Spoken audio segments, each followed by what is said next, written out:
Excuse me. Hello and welcome. So, today I'm going to be building another spread using the Archeo archetypes and the Wild Unknown archetypes. This time, I can't remember how I did it last time, but I'm going to have two sections again. I've separated the Wild Unknown archetypes. I have separated the Wild Unknown archetypes into aspects of self, settings, and things. And then I've shuffled in the last category, which is like phases of the awakening journey, into the first three. So there's three. There's going to be one card from each. This time I'm going to do it off of the persona, because in the Archeo they're based off of the persona and the attribute. So I'm going to do three based off of the persona and then three based off of the attribute. And we'll see how it works. Like I said, I don't remember. Hola, Sandra, how you doing? How are you? And we'll see what comes out. It is very warm. I am very warm. Hey, Holly, how you doing? I am warm today, but things are moving. First, I was procrastinating, kind of, and now I'm like, okay, I'm ready to go. I need you to. Ooh, man, I guess I was supposed to be done with it like 2 weeks ago. So, but like I lived more life, I found out. Now I know, and I'm ready to go. So, what archetype are we building a spread for today? What spread is it? Last time it was the Heraith. Today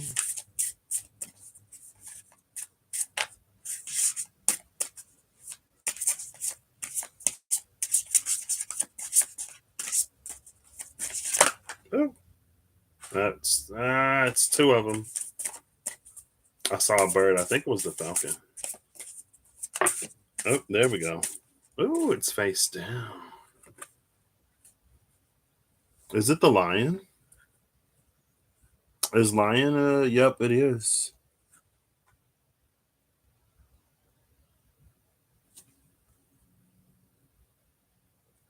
Automatically makes me think of deep freeze. Automatically. Warmth is okay. Yeah, all right. That's fair. I'll accept it because it's you. Automatically makes me think of deep freeze from the other deck. I wonder if I should have did the tail. Eve, hello. How are you? How art thou? But this lion, unlike Deep Freeze, this lion is awake. And we're in Aries season now, spring, it's thawed out. Lion's like, huh? What? Yeah, its eyes are open. I was like, is this still squinty eyed from waking up? Mm-mm. The lion. Okay.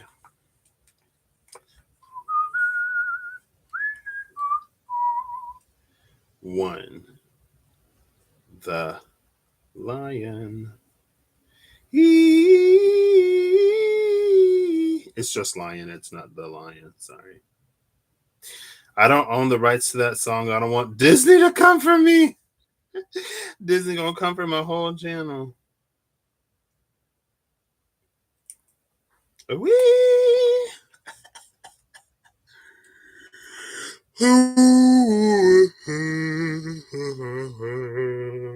Excuse me. I'm well. Thank you. I am ready to move.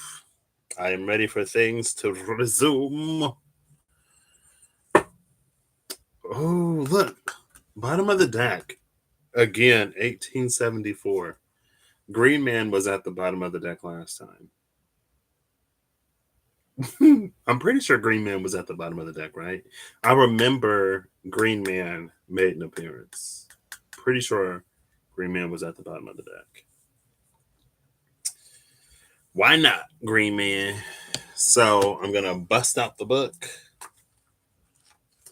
I'll read it and then we'll go through it and I'll jot down some things that stick out to me and then we'll see. We'll assemble it all into something.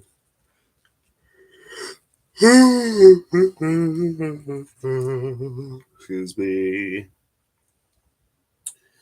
If you can convince him, oh, the attribute is first and then it's the persona. I got it backwards. Oh well.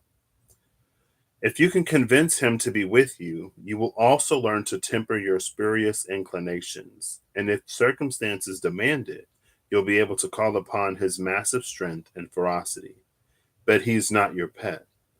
His noble heart exists to protect the abused and misused, and he abhors the cruelty of self serving authority. Pluto and Aquarius. I guess that's kind of Capricorn too. Persona. The lion has learned to tame the youthful inclinations that once led him to waste his power. Instead, through resolve and self restraint, he has harnessed his stamina. Merely watching his massive shoulder blades rising and falling like pistons informs you of the force contained within his frame. Noble of heart and slow to stir, the lion is, for the most part, passive. But when provoked, he becomes a formidable force. When rampant, his will is uncontainable, and he will snap any chains placed upon him as if they were cotton thread. If you are able to convince the lion to accompany you, his presence will give you great security. However, you must never take him for granted. Whilst he will defend you against threat, he is principally there to protect the abused and those oppressed by authoritarian misrule.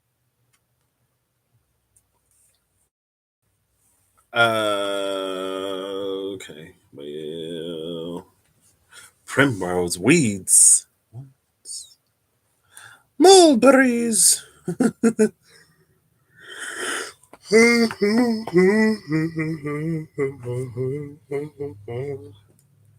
This one is not necessarily what I was expecting. I feel like I should use the angel tarot for this.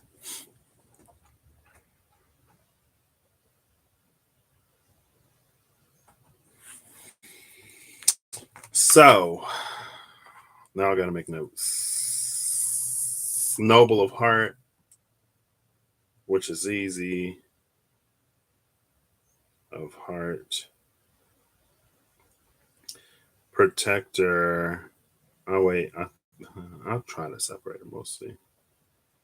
We'll see if it works.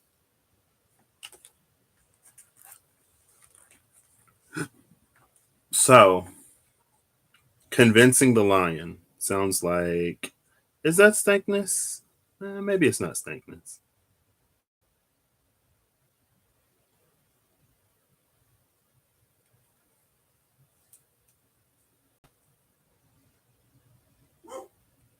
There's Chino. Convincing the lion, tempered inclinations.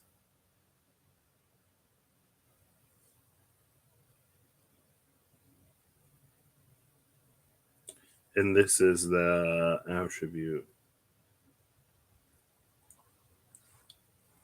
Circumstances demanded. Call upon his massive strength and ferocity.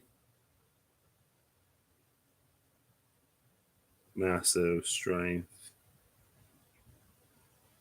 and ferocity when needed.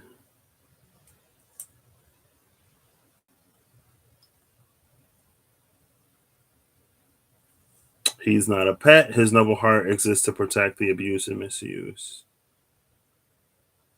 Not a pet. Protector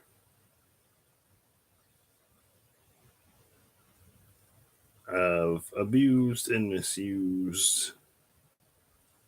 Abased. That's a word, right? I don't know what it means, but I'm pretty sure it's a word. Where's Siri? Siri! Siri!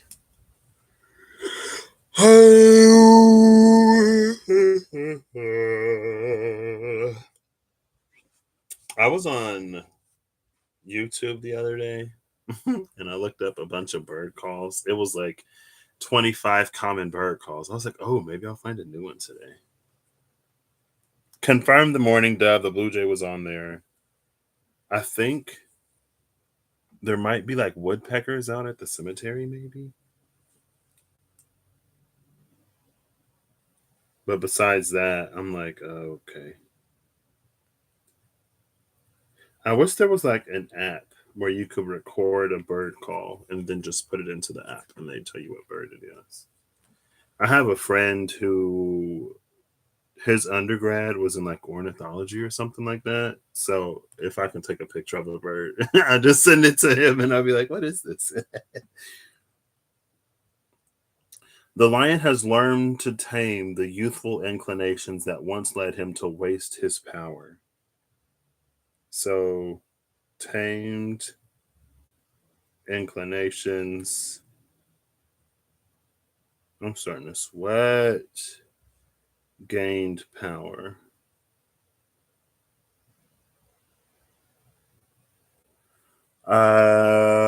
Instead, through resolving restraint, he has harnessed his stamina, merely watching his massive shoulder blades rising and falling like pistons inform you of the force contained within his frame. Force contained within the frame.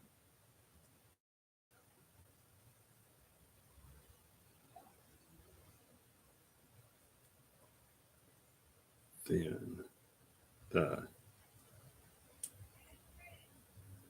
1 second.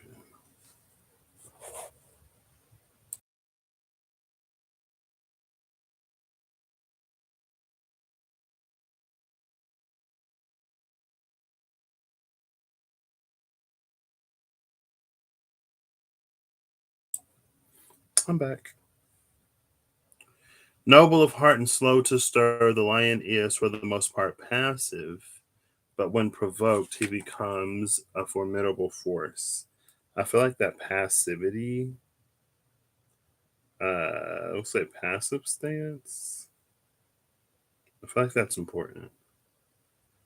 This is like so healthy. This is such a healthy energy. It's not just out like, well, I mean, it says, he is principally there to protect the abused and those oppressed by authoritarian misrule. So for him, for lion energy, I guess it's not him. For lion energy to protect from authoritarian misrule and then like engage in the energy of using its authority to misrule would be kind of like oxymoronic or hypocritical, but very human. But the lion is not human. And we thank lion for that.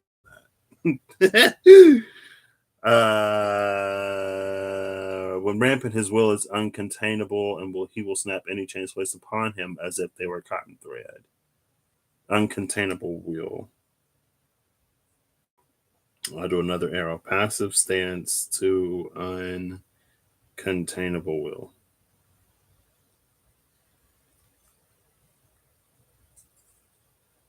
Lion ain't nothing to play with. However, you must never take him for granted. Whilst he will defend you against threat, he is principally there to protect the abused and those oppressed by authoritarian misrule.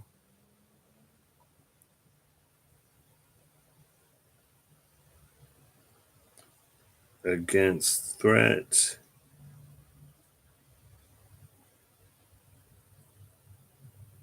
Principally against authoritarian misrule. Principally against authoritarian. This is such an interesting. I don't even know what the spread is going to be.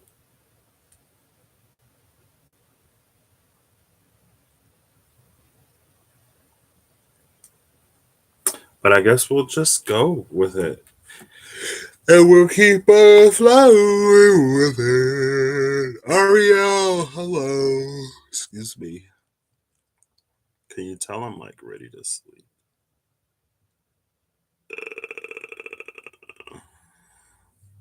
Oof, warm enough. Did it stop snowing? Y'all hear that? Two. So that is the lion. Now I am going to get these. I think I'm going to do it the same way I did last time. I'll give it a few shuffles and then I'll pull the top and the bottom.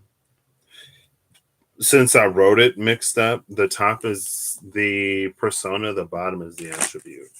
So I kind of like it that way though, because the attribute of it feels more like lion in its absolute truth, while the persona of it, or is that the other way around? The one that came first, which one comes first, the chicken or the egg? The attribute. So the persona feels like its its absolute truth. The attribute feels like how it appears or how it plays out or how it manifests. The maiden was just at the bottom. Fairy, the lion, the witch, and the wardrobe. What was his name? It started with an A. It wasn't Asmon, was it? And then I'll pull it and I'll timestamp it. So I didn't timestamp this, but that's fine. So if you want to clarify, you can. I didn't make the thing for the last one, did I? Maybe I'll do it today. We'll cut it. This feels good.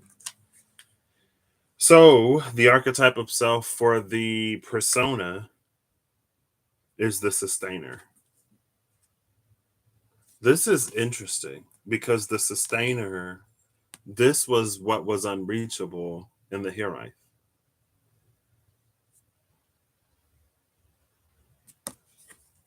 The lion being the sustainer is, the protector of the misused and that which stands against.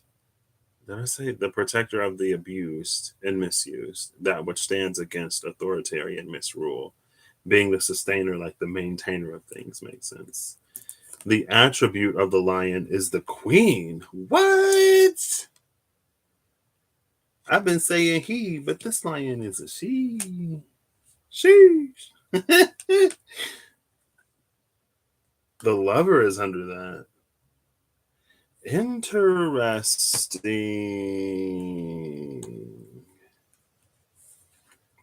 Next is the place. Oh. 2 cards came out at the bottom. So I'm going to keep these down here. They fell out next to the queen. Nectar and the vessel.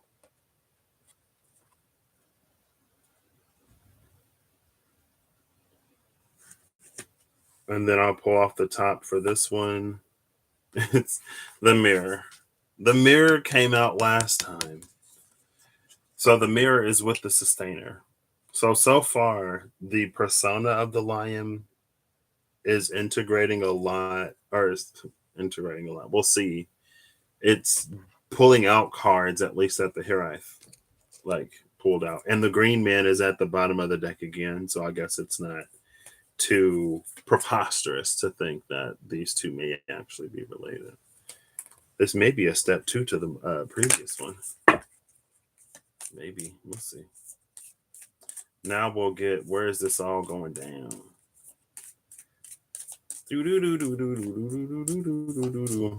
Alethea came out last time too. I have the book. The Mountain. Did the Mountain come out last time? Or was that when I used the Lenormand? Bottom of the deck is the Storm. Ooh. Okay. And then the castle is under that, if you were curious. The offering is at the bottom of the things. Did somebody mention flowers? Oh, look. The lover in the castle. the lover in the castle with the offering. This is low key. I'm not super familiar with the story, but it's making me think of Psyche and Cupid, Eros and Psyche for some reason.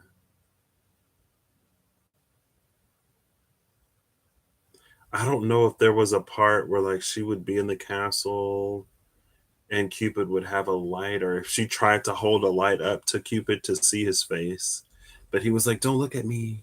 I'll melt your eyeballs because you're a puny mortal and I'm a god. You can't take it."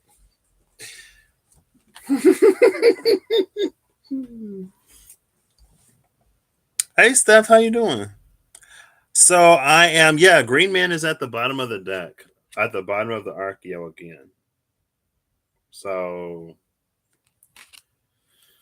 I am attempting to. I guess I'm doing it. We'll see how successful it is. I'm using the Archeo and the Wild Unknown archetypes to build a spread, and then I'm going to read it. And then when I read it, if you have a deck of cards and you want to read it as I read it, then we can read it together. And sometimes it's like, because anything I do is almost inherently general, right? So then when you pull, you can make it more specific to your situation. You know what I mean? I stopped drinking water for a few days and my body did not like it. I feel like it's, so I've been kind of sort of semi unintentionally, but also purposefully on a health thing this year for the past month and some change. Um, and it's like, I don't know, I can hear my body now and it's kind of annoying. It's annoying when you aren't used to having like healthy habits and when you want to just like be unhealthy and then you feel your body just like moan and it's like, oh my gosh, I used to do this all the time. You never complained before. Or maybe my body was in a constant state of complaint. And since it was always complaining, I didn't know any different. I don't know. Andy out. Wait, what? I'm confused. I'm glad to hear it. And you. I'm doing well. I'm doing well. Thank you. Ready for things to start chugging along. In terms of food, we're currently quitting alcohol and vaping because your body can't seem to handle it anymore. Yeah, like, why do they do that?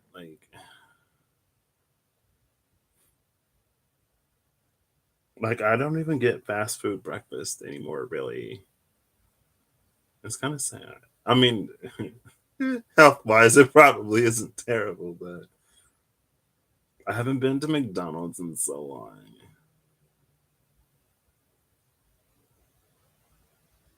Oh, okay. I just remembered it was a while ago. Um, Back on Rob Odinson, probably when it was still Rob's Tarot. He pulled some cards for me and he mentioned food. And I was like, ah, I'm going to Taco Bell as soon as I click off of this video. And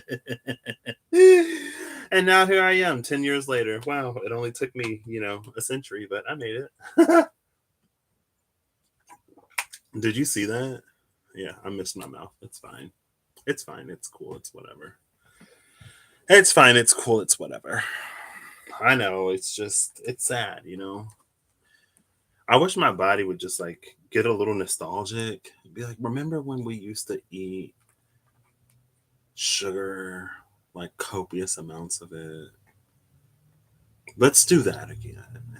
And I won't scream at you. Okay, so number 2 is the sustainer. What I love about the sustainer, though, and again, like the persona is how it manifests. So with it manifesting as the sustainer, it's perfect because like the both the attribute and the persona is like, if you can convince this energy, if you can convince the lion to ally with you, you will have a powerful ally. But know that its primary purpose, role, and function is to protect those who are abused and misused. And it's principally against authoritarian misrule. So like it's not your pet. You can't do whatever you want with it. Like it's like when you're if you bring something to its attention and it fulfills a certain criteria, then your interests are aligned and it works with you. And then as soon as maybe it's not as soon as it's over, like then the lion sort of like steps back. But it's like if we start to go into basically if we ego trip, the lion will like pull away. And it would be a very probably long fall. Well, I guess it depends on how far the lion takes us, but the mirror, the sustainer, the mirror, and the mountain. Six, the mountain. And then we have three. Three is the queen. I really don't know how this is going to come together. The nectar and the vessel.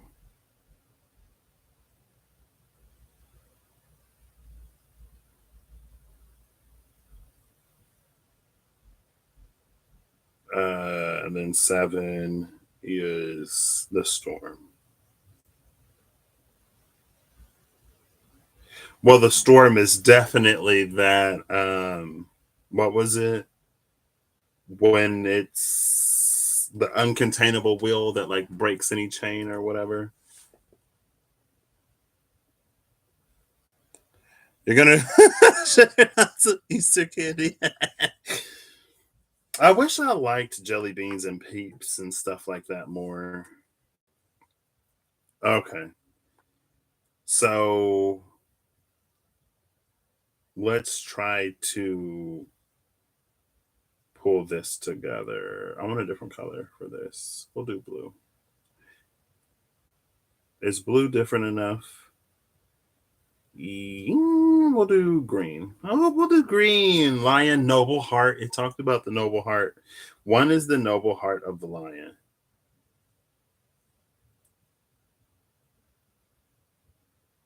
The noble heart.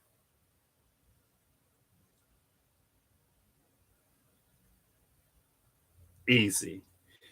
Two, the sustainer. So tamed inclinations gained power.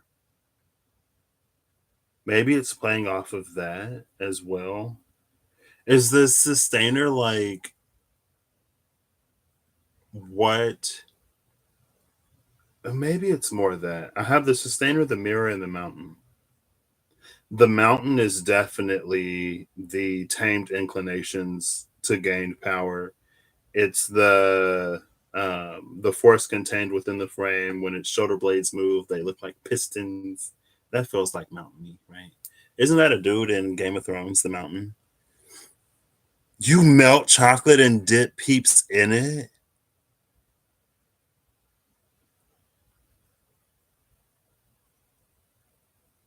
That I've never felt more conflicted in my life. Like, I really wish I could get into peeps, but I'm not a huge like marshmallow person either. Like I really like marshmallows for like one or two marshmallows, and I'm like, oh, these are so good. And then it's like once I have too much marshmallow, it's like it's disgusting to me. And then like it kind of gags me low key. Like I can eat like two or three of them. Like the jumbo marshmallows, two or three. As soon as I get to like six or seven, I'm like, oh no, I can't. No, no more. So two is the sustainer. We're gonna say this is indicative of principle. Indicative of principle. Ciple.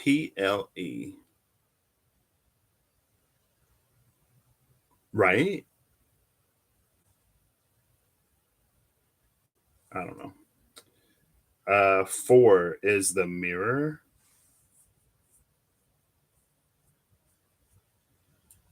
And the persona. This I might have to reread. Maybe this is the mirror is like the convincing the lion, or how the lion is convinced. So that could be like where our goals align with the lions, or like what the lion sees in us, where the lion is like, yes, I will help you. Again, like I don't know how this is. I really don't know how this is gonna work. I don't. I don't know. I don't know. Six is the mountain. This is the passive frame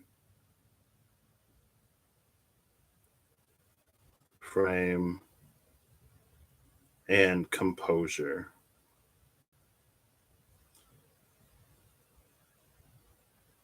That I just mixed like two different things. Force contained within the frame. And I just put passive frame and composure. That's fine. Composure. Composure. One, two, three, four, six. And then we'll do three. Three is the queen. So now we're back into the attribute. Convincing the lion, tempered inclinations, massive strength needed, protector of abuse and misuse is what I have down. I kind of want to put like not a pet with the queen. So something about regality, or how it holds itself up. What is that? What's that word?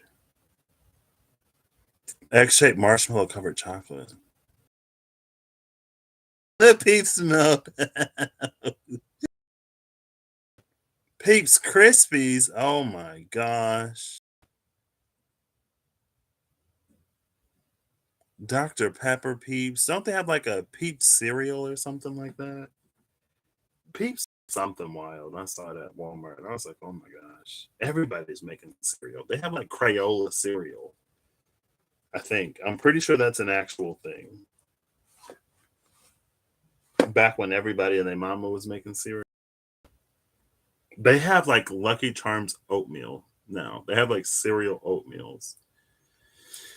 Um how it holds itself. Something about this queen is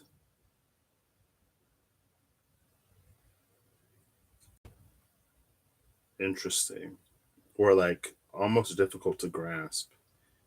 Five is the nectar and the vessel. I actually want to say like that's the shape that the lion takes. How lion comes in.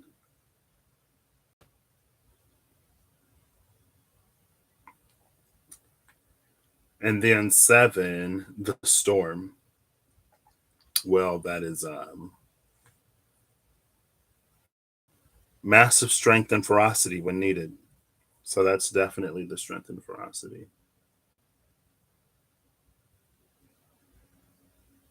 I think there needs to be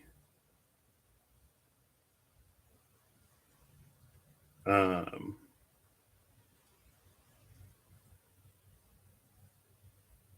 two cards came out, the nectar and the vessel. There needs to be something. I feel like I haven't used the part of the lion that tames inclinations and turns it into power. Is that the mountain?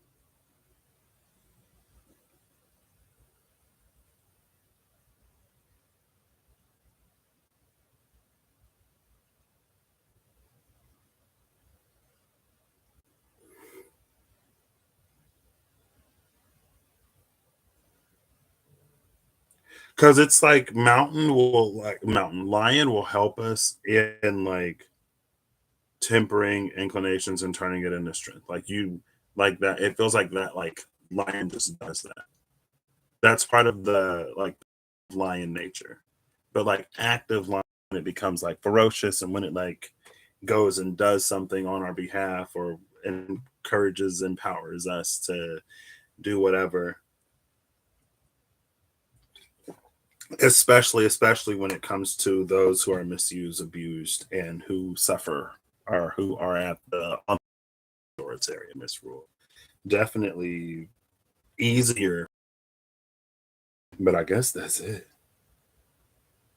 I often don't like to um, pin things down too much because I like to allow for some ability, but beats.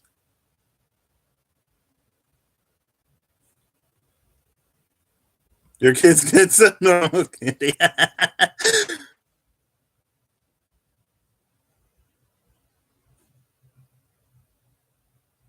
No. Well, I hope that everything, because your 2 year old, you had one that like adapted sleep like really quickly, right? Or was I talking to somebody else? Because one of my coworkers, I can't remember. I felt like it was you. We're like, yeah, I'm pretty sure it was you. Like the 2 year old, like she was sleeping through the night fairly early, right? Question mark? Or no? I don't remember. Yeah, yeah. Not no. Wow. Well, at least you got it easy when she was young. So, oh no. Oh no. Yeah, because I remember you're like, yeah, she sleeps through the night. Oof. I guess she let you get your rest. She was like, I'll let you rest up for a little bit since you just delivered me and everything. But I really feel like I'm missing there's something like a battery. It's like stored potential energy. And it's not in here.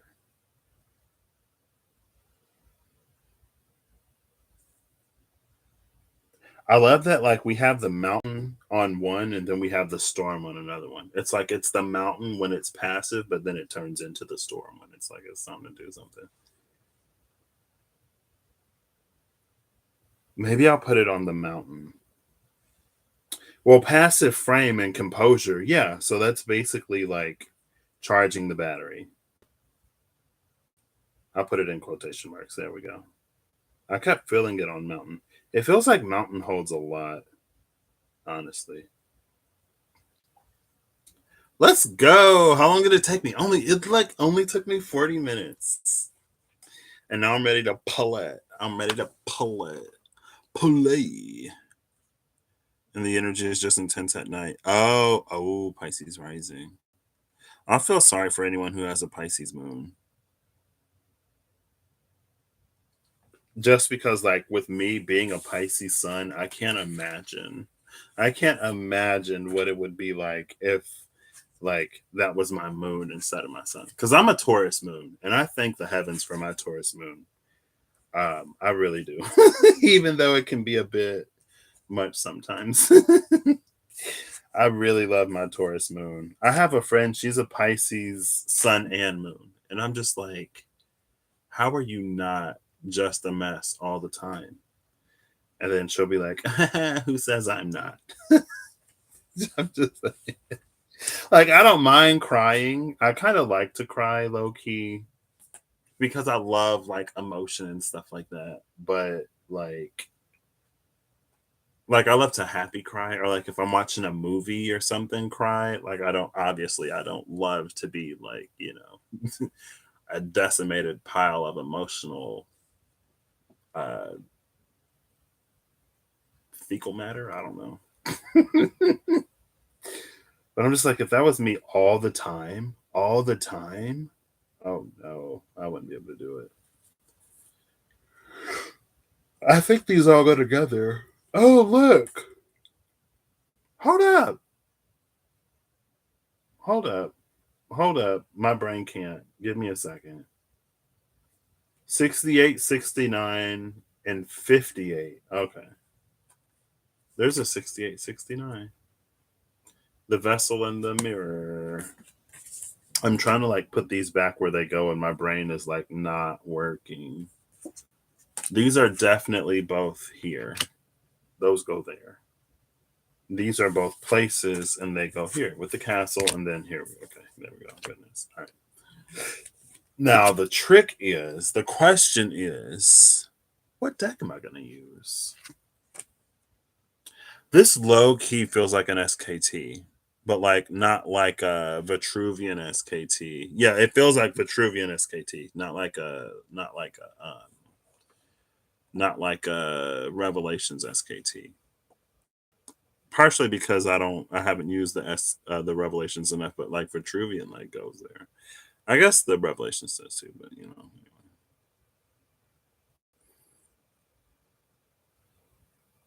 Capricorn Sun, Virgo Moon, Pisces Rising. What? I kind of love it. I love it. It feels like I don't know, because if like risings are first impression types of energy or whatever, it's almost like where in Capricorn, Virgo do you see Pisces? But I guess like so if I'm just like if I'm abstracting it, that would be very beautiful. Like Capricorn, Virgo, but like if it reads as Pisces, it feels like that would be someone who's like very like progressive, very like an innovator.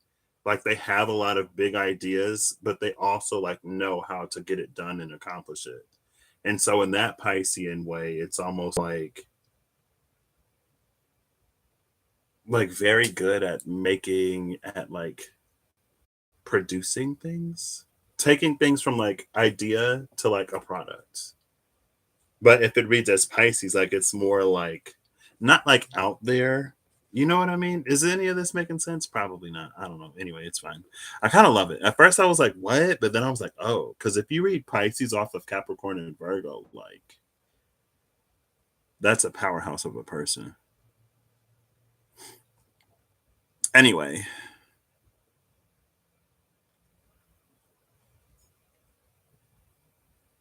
it's borderline OCD. Yeah, see that could be like you have Pisces moon in the 12th house. Oof. Well, do you ever cry and you don't even know why? I'm kidding. Kinda.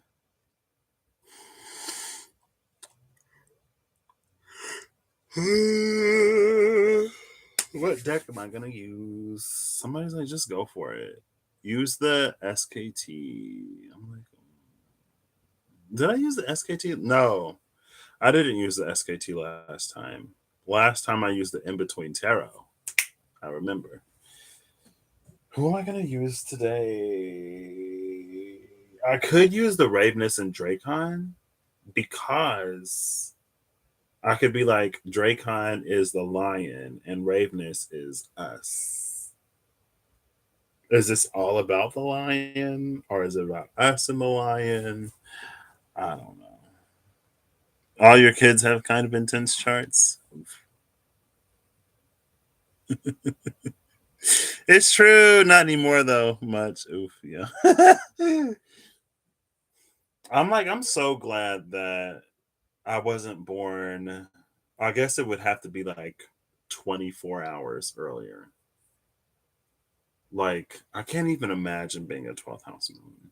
I'm just like being a Taurus moon and rising is already bad enough. I'm just glad it's my first house.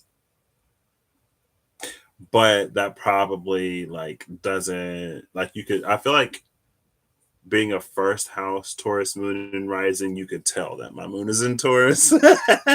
Rather than like if I were a 12th house moon in Taurus, or if I were a 12th house moon and rising, well, I guess rising would still be the first house. If I was a Taurus rising with a 12th house moon, then it might be like less obvious. And that's one of the things that I didn't like. I didn't like how obvious it was. Because you know, I'm a Pisces. I'm supposed to be mysterious, but you're telling me that like people can look at me and see my moon? The most vulnerable part of me? No. Anyway, an 18-hour void moon coming up. Is that after it's full or before? Probably after, right? Because the full moon is tomorrow night? Question mark. What deck am I going to use? I have the Starman Tarot right here. During. Oh, wow. Okay, well. That's kind of exciting. I'm a little excited. The 7th. Okay. I'm a little excited. That excites me. I'm going to try to pull something out of the void.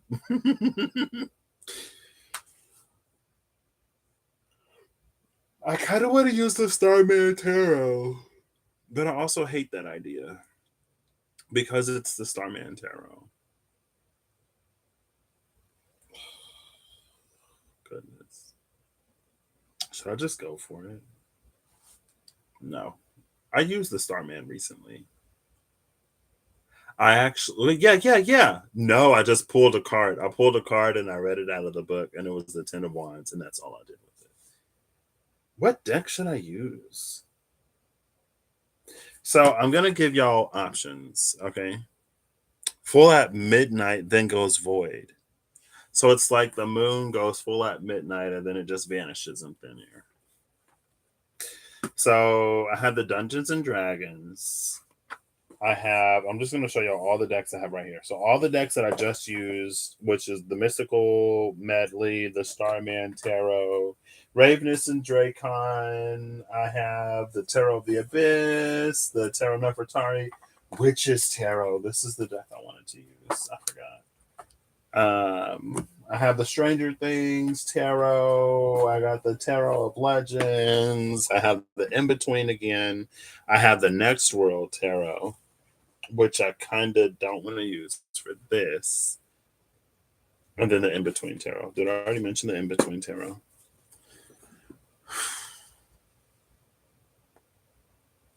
Yeah, I'll just use the Witch's Tarot because that feels right. I forgot I wanted to use it. We'll see. This was my third deck. I ordered it off of Wish. This is like I hadn't seen the Witch's Tarot before I got it. I got it off of Wish, and then I see people use it on the internet. I think this is one of the ones where it's like it's bigger. The one on Wish was like a smaller version. Like my Energy Oracle cards are not like full size because the full size ones looks huge, but I prefer them. They're easier to shuffle. They fit in the hand a little more nicely. I don't got to do this to shuffle. Anyway.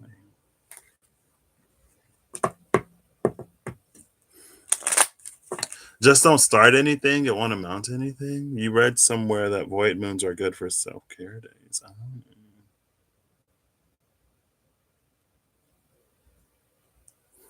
Watch me tempt fate. I'm kidding. Kind of. We'll see. I put something into the void. The last void moon. I'm just going to check in on it. See if it's done cooking. See if you put it in the void, it cooks faster. But there's a whole bunch of stuff that happens in the void. If it's too tasty, then something or somebody else might, or something else might sniff it and they may get a little intrigued. So, at your own risk. I'm kidding. I don't even remember. I used to be like pretty decent with the transits. I've gotten progressively worse. Now I wait for the videos to start popping up of like other people talking about the full moon or the new moon and when it is.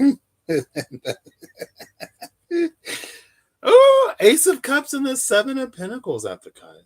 I kind of love that because that's a lot of water for whatever we're cultivating. Okay. All right, let's go. How are we doing this? Are we doing fallers, flyers? Oh, okay. Too much.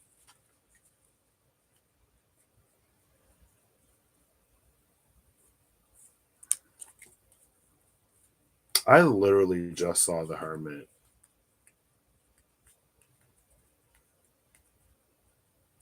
I saw the Hermit in the After Tarot because the Hermit was standing next to the black dog or the wolf, and the snake was full grown. And then I saw the Hermit in the Before Tarot. The Hermit came out. The Hermit flipped over inside of the deck.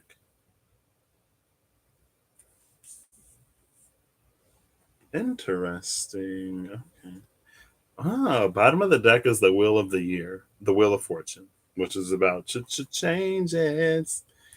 Timestamp. I'll say like 50 minutes. I'll just put it here. I'll remember 50 minutes, right? Okay, nobody type it. Nobody remind me. We're going to do another exercise. So, I want you to, without telling me, remind me that the timestamp is at 50 minutes without typing it, without texting me, without emailing or whatever. The timestamp is at 50 minutes. And then when I finish this, I'll go in and I'll put it in there. We've got, maybe there is an emphasis on the year here. When does Pluto retrograde? The reason why I ask is the moon came out first, and then the Hermit flipped over inside the deck, and then the Six of Pentacles came out. But this is the Pisces Virgo axis. And then with the Six of Pentacles, it's like there's something happening between Pisces and there's an exchange between Pisces and Virgo. And so that's why I'm like, because Pluto entered Aquarius in Pisces. No, it was actually Aries season because it was the 23rd. Saturn entered Pisces in Pisces season because that was early March. Is it going to retrograde in Virgo season? I'm like, is something like that started in Pisces going to retrograde, or is this just a window of opportunity? There's a window of opportunity between Pisces season and Virgo season of this year because the Wheel of the Year, it's specifically the year in this deck. It's like Lion energy is more accessible than ever. Lion's like, you know what? Maybe it's like because Lion, it builds up so much energy, like it needs to get some energy out, or else it's gonna like get too bulky and too buff. Like this Lion is a queen, you know? So this queen, some queens want to be big and buff, but this queen is like, she likes a nice figure. So she wants to be solid, but she doesn't want to be like impenetrable. You know what I mean? So she's got to like go burn off some of that energy. And she's like, if anybody needs me, I'm going to be free from Pisces to Virgo. Or maybe it's only for Pisces and Virgo. So if you're not a Pisces or a Virgo, then this isn't for you. Sorry, not sorry. I'm kidding. I'm obviously joking. Obviously joking. Supposed to be low-key self-care maintenance type stuff. Don't launch a business, sign a contract, start a project, etc. You have a wild hair. What? Had a wild hair and looked up. Oh, most don't last long, but this one is a whole day almost.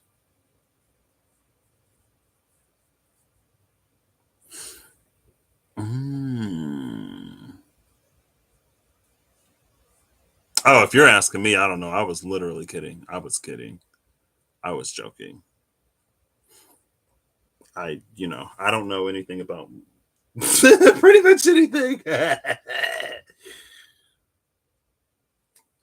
I just see how it like feels for me and how the timing of that lines up with other things. Because more often than not, I don't make plans and then things happen. And I'm like, oh, okay, I guess we're doing this today. That's fine. I mean, that's kind of how I live my life. So, It's funny that you say 6-month gestation. Because earlier, for some reason, I was thinking, yeah, it takes about. Is that. Hold up. Earlier today, I thought it took like 7 months. Like, I thought that a people gestation period was 7 months instead of 9 months. for some reason. So something is going down. This is the first position. So this is the noble heart. Oh, well, maybe that's just it because it's the noble heart. That's all I called it. The noble heart sits on the Pisces Virgo axis. And it's the exchange between Pisces and Virgo.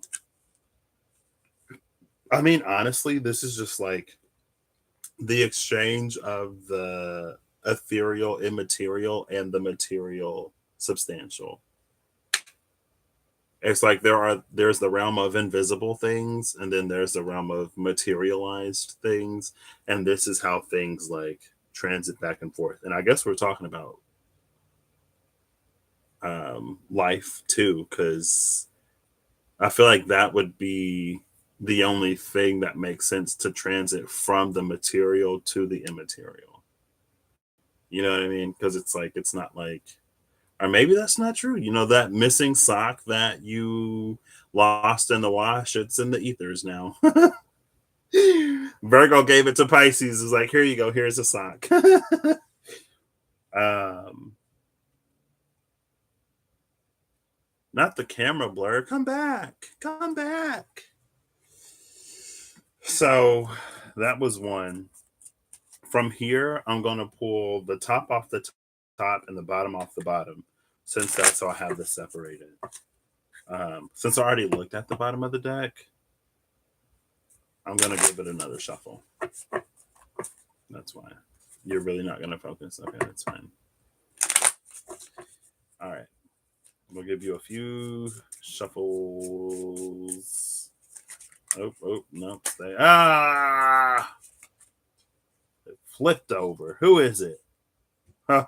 Well, karma. Okay. So in position 2, we have the world. When I cut the deck, I cut to the world in the 4 of cups. I was going to say something about it, but I didn't. And then the world came out. So in position 2, we have the 8 of Pentacles. In position 3, we have the Death card. In position 2 is the world. Position 4 is the 8 of Pentacles. Position 6 is the Death card. Position 3 is the 2 of Pentacles. Position 5 is the Ace of Swords. And position 7 is Strength. The Lion herself has made an appearance. And the Lovers is at the bottom of the deck behind that. Oh my gosh, I love it. Top of the deck is the 10 of Cups. What? The rest of the deck sits between the Lovers and the 10 of Cups. Lion is like, if you want it, I'm like, yes, please. Yes. Yeah, I think we want it. I mean, I guess I can't speak for anybody else. If you don't want it, then let me not speak for you. But I'll take it. You used remote viewing kinda to find a lost hat at a concert once. You were traveling that ass. Eve intercepted that hat. It was like, Virgo, no, not this one. Virgo retains this hat, but you can have that person's hat. All right. I didn't get Starbucks today. Not that I get Starbucks every day, but not that I even wanted Starbucks today. I'm just like, I didn't get Starbucks today. Last time I went to Starbucks, they gave me 2 petite vanilla bean scones instead of 1. I've been like low key obsessed with them. Very, very low key. Not like overly obsessed, but they're probably the cheapest thing you can get at Starbucks. And they're pretty good. They're small, but they're pretty good. So I get them like every time I go. They're like $1.60 here, $1 something. So, oh, interesting. So where the archetype was the sustainer, the Witch's Tarot give us the world.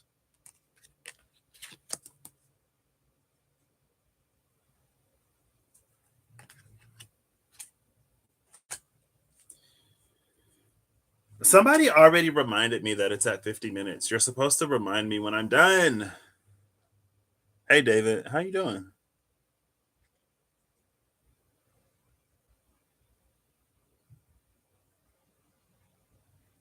Oh wow. I know we had some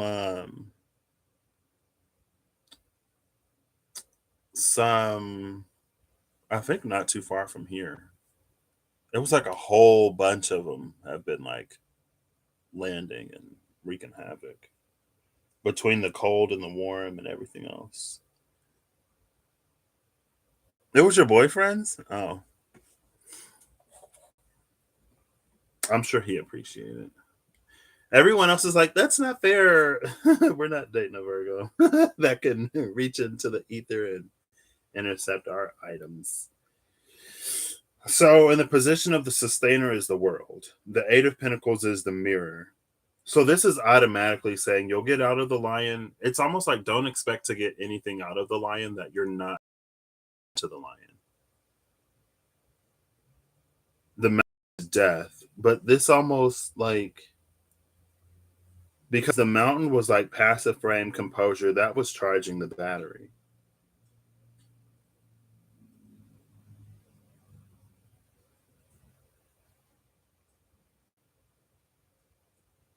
The queen is the Two of Pentacles. The nectar in the vessel is the Ace of Swords. And the storm is strength. And this deck, they're pretty chill. It's the queen and the lion. They're both the lion. That's the passive lion, the lion that's just chilling. This is so like, how do I do this?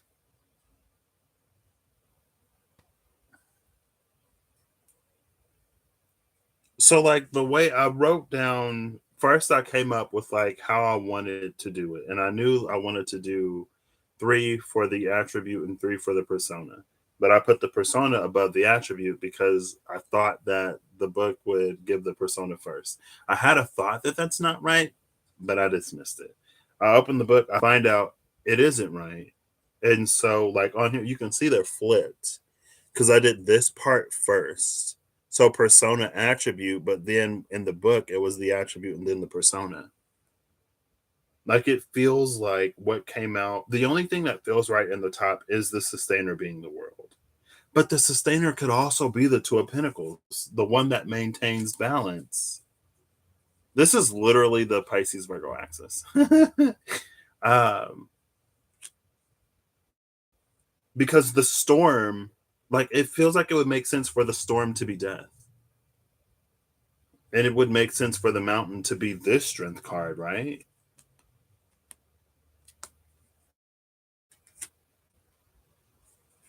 It would make sense for the mirror to be the Ace of Swords in terms of us seeing something more clearly or whatever. Clarity. It would make sense for, or would it make sense? Yeah, it would make sense for the Eight of Pentacles to be the nectar in the vessel because then that could be like us working on ourselves or whatever. Like, I feel like this whole thing is upside down.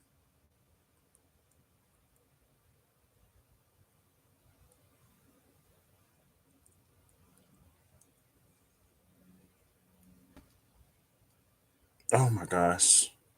For the first time in my life, I don't like Pisces.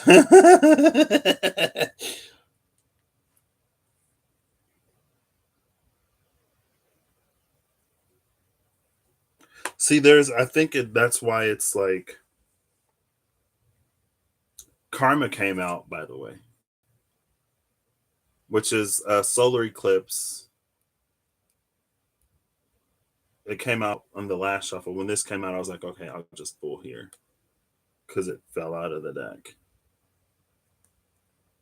Like the only minors on the table, besides the only non-ace minor on the table, they're all pentacles. Six of Pentacles, Eight of Pentacles, Two of Pentacles. Two plus the Six of Pentacles gives you the Eight of Pentacles. Or eight, like the difference of 8 and 6 is 2. The difference of 8 and 2 is 6. Since 6 is on the middle, And then the lovers was at the bottom, the 10 of cups is at the top. I don't, because it's like it feels like it's these things are in motion. So it's like it's going from Pisces to Virgo, and it's going from Virgo to Pisces. So it's like, are we going up the thing instead of down? Did we get tossed around? I don't know. I got one on my phone the other day. I was like, oh my gosh.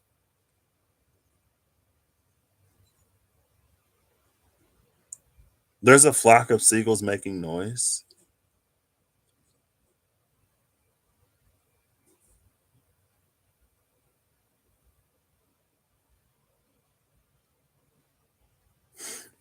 That for me is a synchronicity. And it's not even my synchronicity. It's not even mine.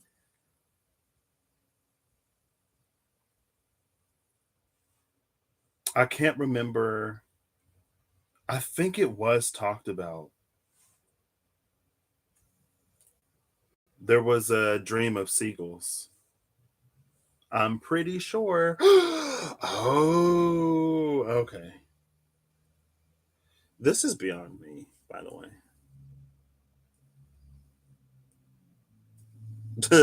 Sounds like the universe wants you to think for Patrick. Honestly, because trying to do this right now, and I don't have anything in Virgo. I don't have anything in Virgo. Virgo rules my sixth house, and the only thing in my sixth house is a retrograde Jupiter. And it's not even in Virgo.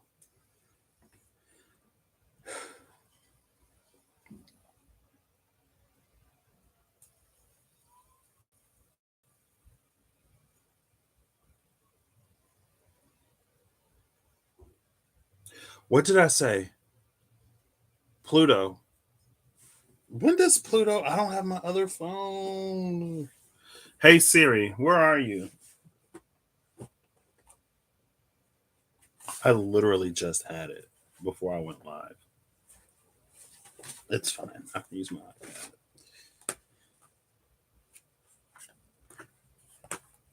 It's like I have all of these pieces, but I don't. Not right now. I don't know. Oh, I locked the orientation. I forgot I did that.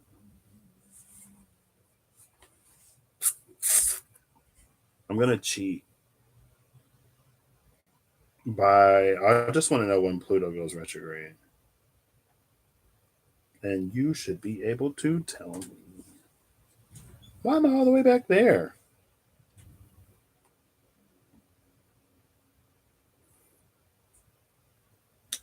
Pluto stations retrograde May 1st. So between the solar eclipse and the lunar eclipse, Pluto stations retrograde. It crosses back into no, it stations direct in October. When does it cross back into um I mean it's 0 degrees, it's still 0 degrees Aquarius, so it probably ain't gonna take Pluto too long to get back in the Capricorn. Uh let's see. The reason why I went for Pluto is because Pluto gave us a quest, or I looked for quests from Pluto. Hey Emily, how you doing? Your North Node is in the first house Virgo and South Node seventh house Pisces. Your daughter was born on Lionsgate. Oh snap! I didn't even think of the Pisces Virgo um, axis. I mean, when the nodes shift into Pisces Virgo, I didn't even think about that. The nodes should shift because these nodes shift in May, I believe, into Aries Libra. So that should be what, early 2025?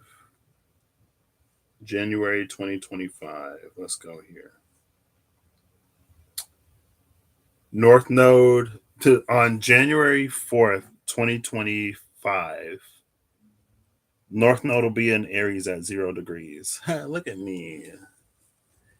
I know my nodes. Kinda.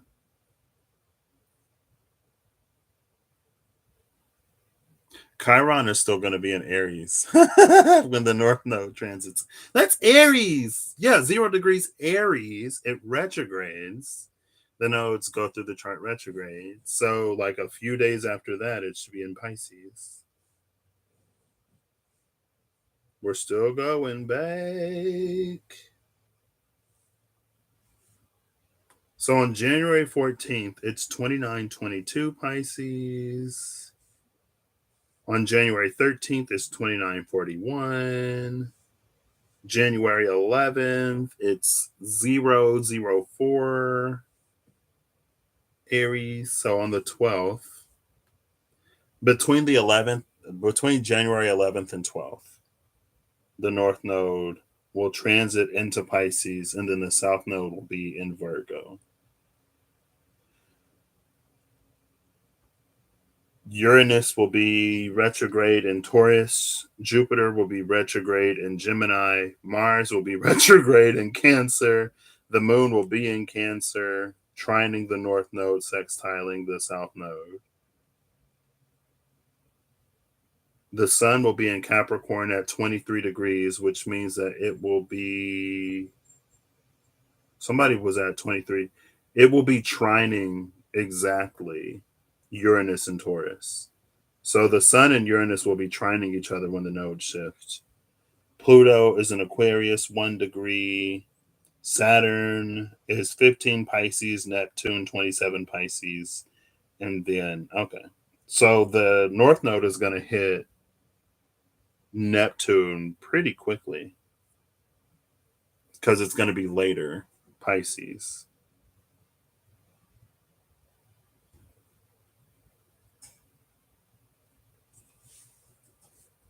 How many planets were retrograde? Uranus, Jupiter, and Mars. That's like 2025, January 2025. So we got time. It might not be that. There's something kind of like almost workshoppy, I guess, about this. I don't want to do this anymore. I don't want to do this anymore. With all that Aries. Yeah. It looks like Chiron is going to be in Aries for a minute. Transiting my Venus. Oh my gosh. Hold on. Could you see all the cogs in my head just turn when I said that? Because I'm like,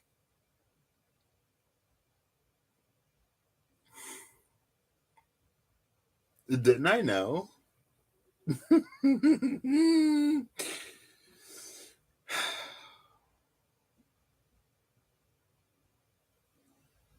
See, this is interesting because we have the eclipsed sun and karma, and then we have the angel in front of the sun and the lovers. Girl, I don't know. This is I throw my hands up in the air. I should have used the SKT. This is so SKT. This is so SKT. So SKT. You heard the click? Yeah. I was like, oh, interesting.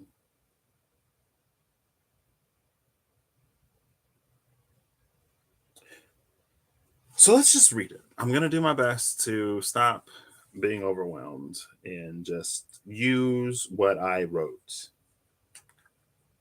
Let's start there. So in position 1, we have the noble heart. The noble heart is the moon, the hermit, and the 6 of Pentacles. This is like there is something very for dummies about this. No, not for dummies. There's something what did I use? What did I say? Um it's like if you're on a spiritual journey of some sort or of some nature or of some kind. If you're on a journey of becoming, if you're on a journey of becoming, this is like the lion is helping you become something, or it's like giving pointers and tips and tricks. Um, and like, see, this is very, oh my gosh, oh my gosh. It's very this. Is this not Psyche and Cupid? Psyche ended up okay. It's yeah. See, there is a whole like it's a whole thing. But this is general. So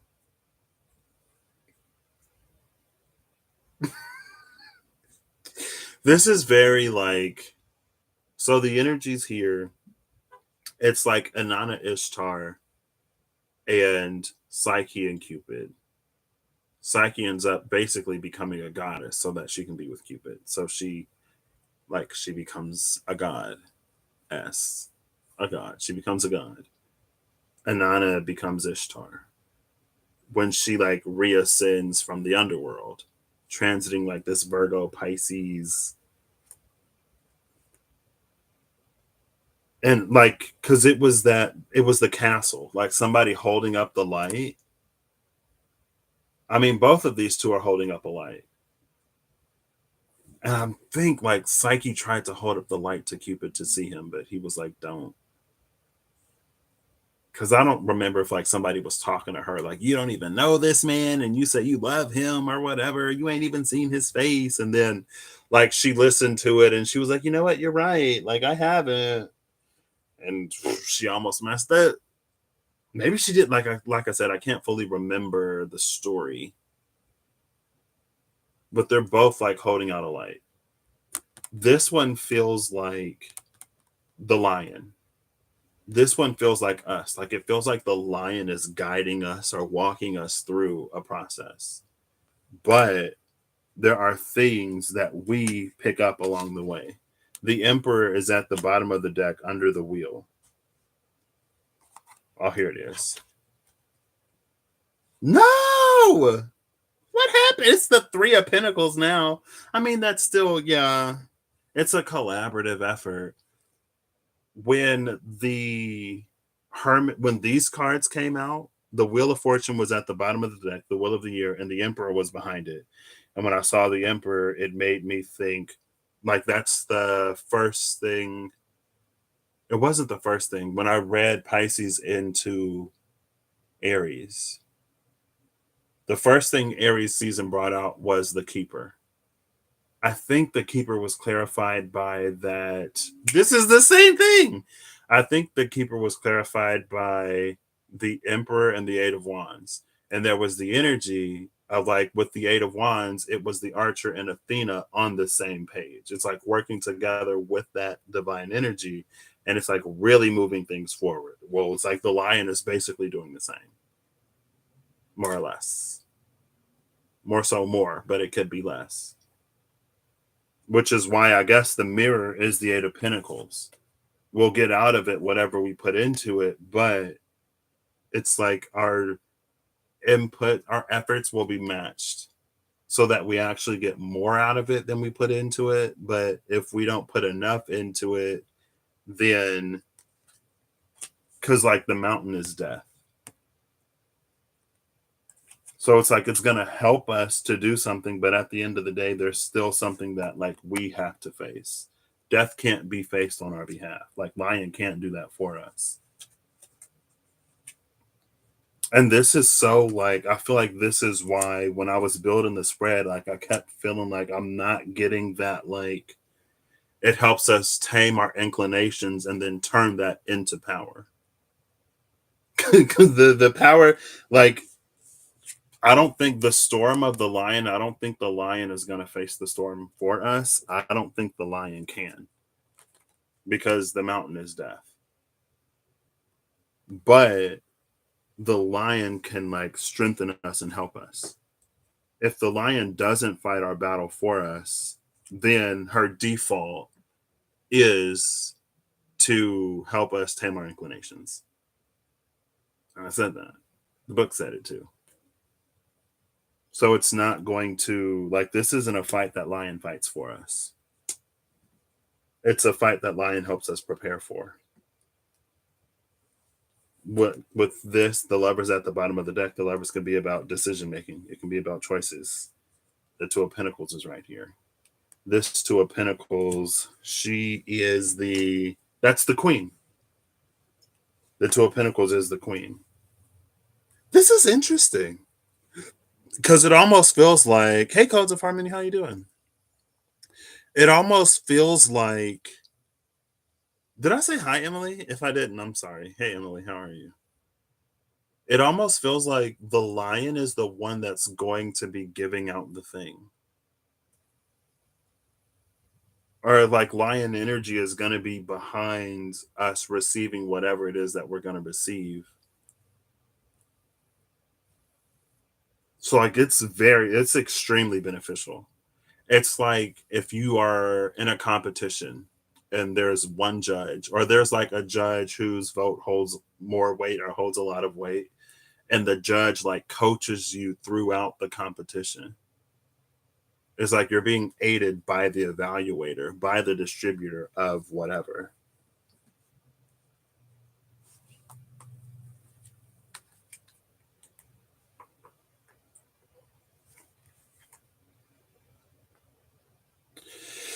So number two is indicative of principle. Well, indicative of principle is the world. This is indicative of the principle that lion stands on. But again, like in the queen, like we see that because these two are sort of like reflections of each other. So, like in lion's purest essence, it's the two of pentacles, it's the sustainer, it's the balancer. That's why like those who misrule or those who misuse or whatever to upset the balance and tilt the scales in their favor at the detriment, at the unjust, unruly detriment of others, like that works against lion. That's when lion has to step in. So in a greater scheme, it's the two of pentacles, this one the one who maintains the balance, but it manifests into the world as the world. But it's like this green man behind the scenes, the face behind the mountain. Oh, look, there's a lion right there. But it's more than just the lion, which is interesting because it's almost like from our perspective, we see the lion as like everything, but in reality, the lion is only a part of it. That's why the queen herself comes out as like only the two of pentacles. And I say only the two because again, there are so many majors on the table. But for us being like us and for lion being lion, it makes sense that we would view lion as like the world. But lion's like, I'm not all that there is. So maybe lion isn't even the head judge. Because I was just like, lion is the one like doing the judging. So again, that one is held up against reality, how it holds itself. It holds itself as the two of pentacles. Regality. It holds itself as this principle of balance. And it's one that's like it's not moved by emotion. It's separate. It's on the land. Like there's a lot of emphasis and focus on the water. Not really, but there's a lot of water in this card. But the one who maintains and holds that balance, she's on the land. So it's a little bit like F your feelings, right? She's a little Queen of Swords that way, maybe. But it's not in a cold way. It's not in a way that's emotionally detached. Maybe it's more Queen of Pentacles then. I think we would more easily attribute that to the Queen of Pentacles, even though it is kind of Queen of Swords. It's a Queen of Swords in her power. It's like it's not a shadowy Queen of Swords. But it's like she's the one who can like understand where we're coming from emotionally, but her decisions aren't based in emotion. They don't completely like rule out emotion, but it's like even though you are feeling a certain type of way, that still doesn't justify this or that type of energy, right? So then we come over to the four and the six. How the lion is convinced? She's convinced with hard work. This is what convinces the lion to work with us. It's like God helps those who help themselves type of energy. And then how lion comes in as an ace of swords.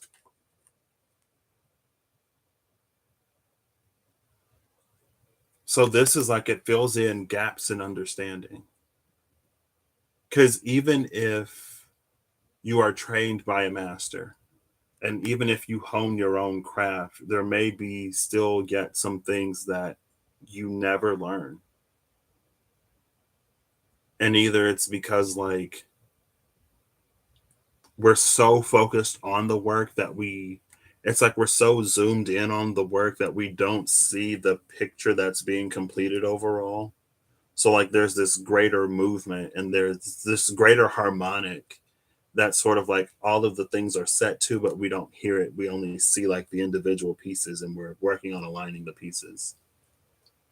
It's like if you assemble a puzzle just based on the shapes of the puzzle pieces, you never consider the image that it creates. So it's like you might be able to solve the puzzle because you get like, I don't know how many different ways you can cut pieces of a puzzle. You may be able to solve it, but if you disregard the image, it might not be like a cohesive image. So it feels like she comes in with this clarity, but it's clarity in areas where we're already doing the work. We're already putting in the effort. See, and it feels like again here is that like we're being aided and assisted by an energy that's like doing the judging. If that makes sense. If it don't make sense, then I don't know. Bottom of the deck now is the Three of Pentacles again, which is that collaboration. Same setting, similar setting to this one. Under the Three of Pentacles is the Fool. So maybe it's like it's all work right now, but there will come a time where we can play. This is so almost karmic, but not karmic in like a bad way. It's so like Saturn karmic. But I would take it more as like it almost feels more like Saturn retrograding. Like there's a period of learning, but it doesn't have the weight of how like it's not as heavy as Saturn usually is, but it feels Saturnian in energy. So I don't know if it's Rossilian ops or ups. I don't remember the feminine counterpart to Saturn. Who's under the Fool? The Wheel of the Year is under the Fool, and then the Emperor is still behind that Wheel of the Year. Emperor is what we're coming into.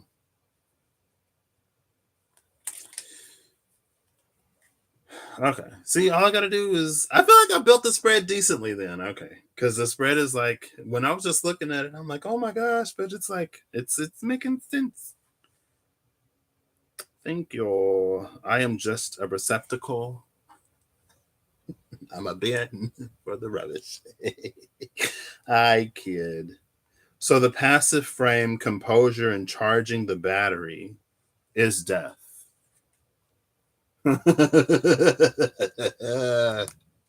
Lion is like, I want to see you work, and you best be doing some real transformation. How many times do we have to die to be reborn in the eyes of the lion? Does this ever end? I didn't ask that question.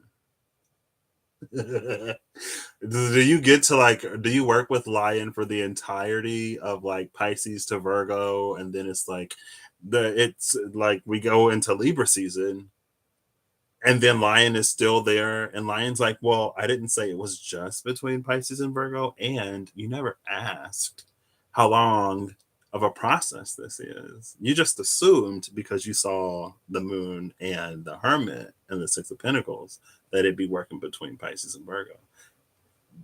I looked up myself. 2025, early 2025 is when the nodes shift into Pisces and Virgo, and then they would come out what mid 2026. Anyway,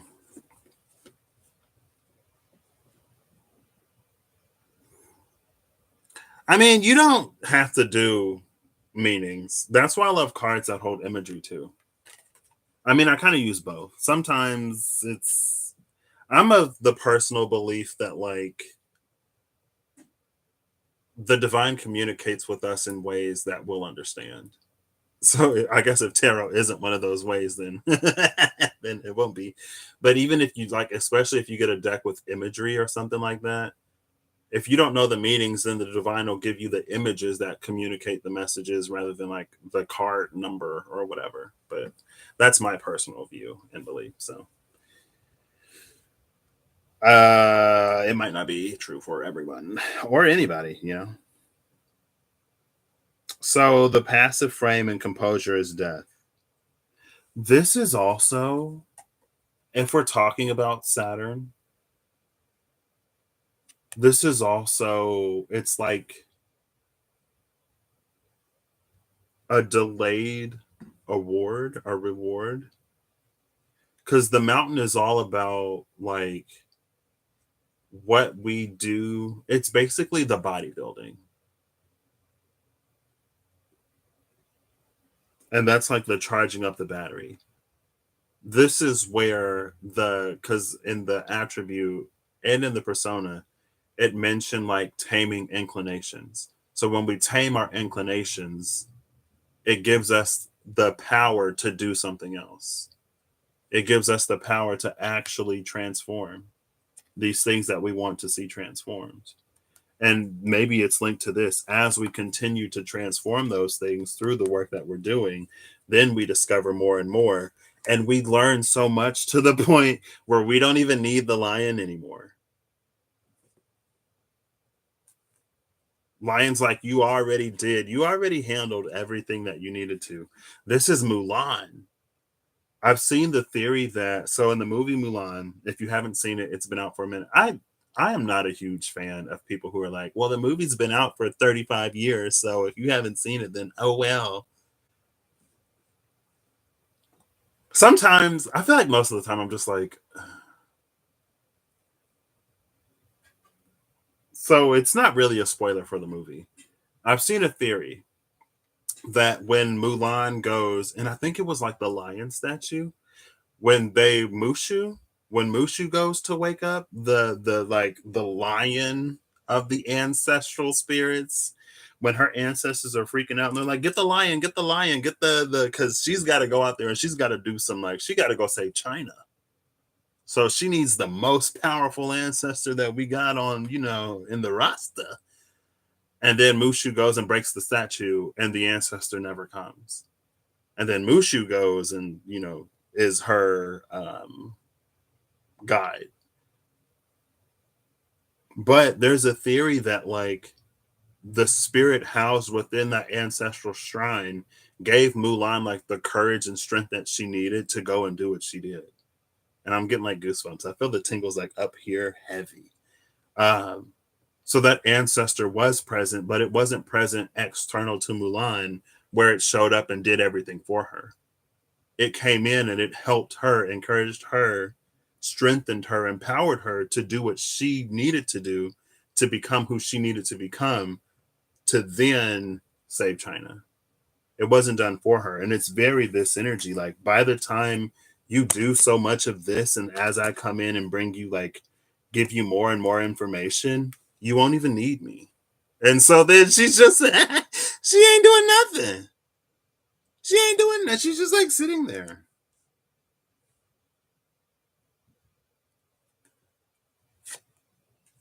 This is also this.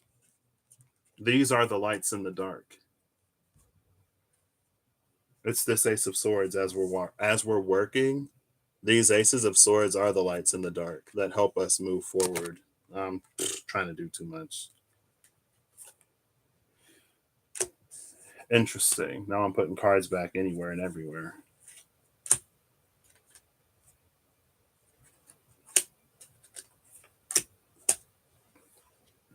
Number 7 is strength and ferocity.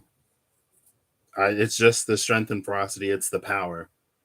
And it's very strong. It's very ferocious. But in this card in particular, it's not doing anything.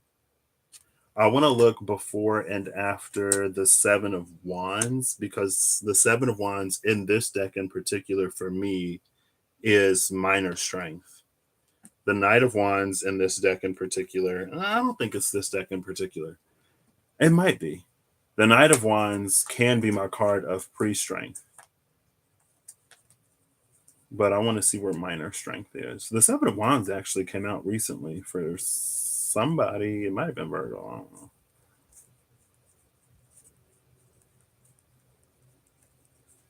Wow, this is so interesting. I kind of love it.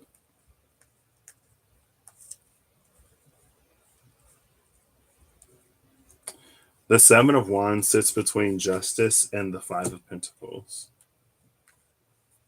Between a major and another Pentacles card. Only Pentacles are coming out.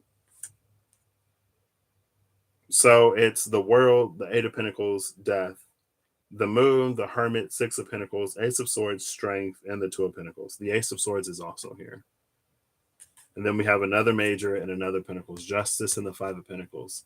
This is very much so like I guess it's reading like there are certain things that the Lion isn't going to come in and fix for us.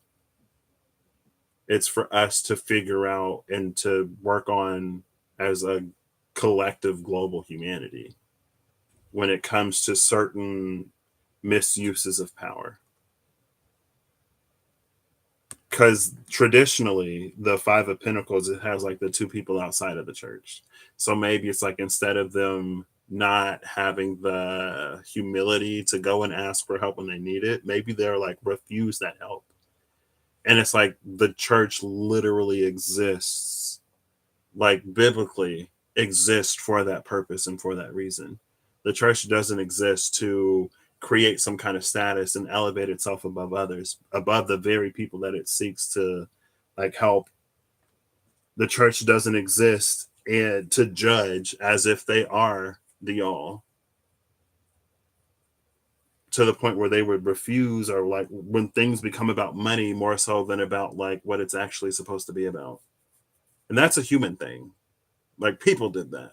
Because if you read the book, if you read the manual says like something different. There are a lot of manuals that aren't necessarily being whatever, but it's like it's for us to come together as a collective and to sort of remedy.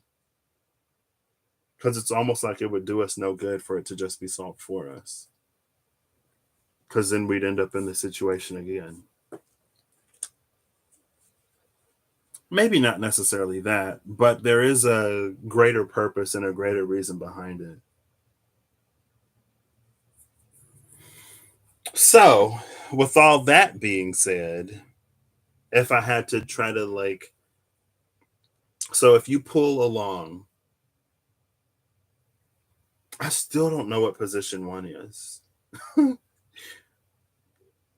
Position two, now I got to remind myself. Position two being the world, I would say this might for you be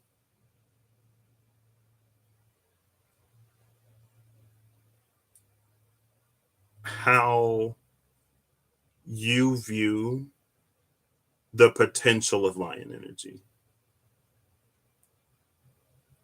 I guess number one would be like the lion. Well, it was like it transits thing, it moves things from Pisces to Virgo.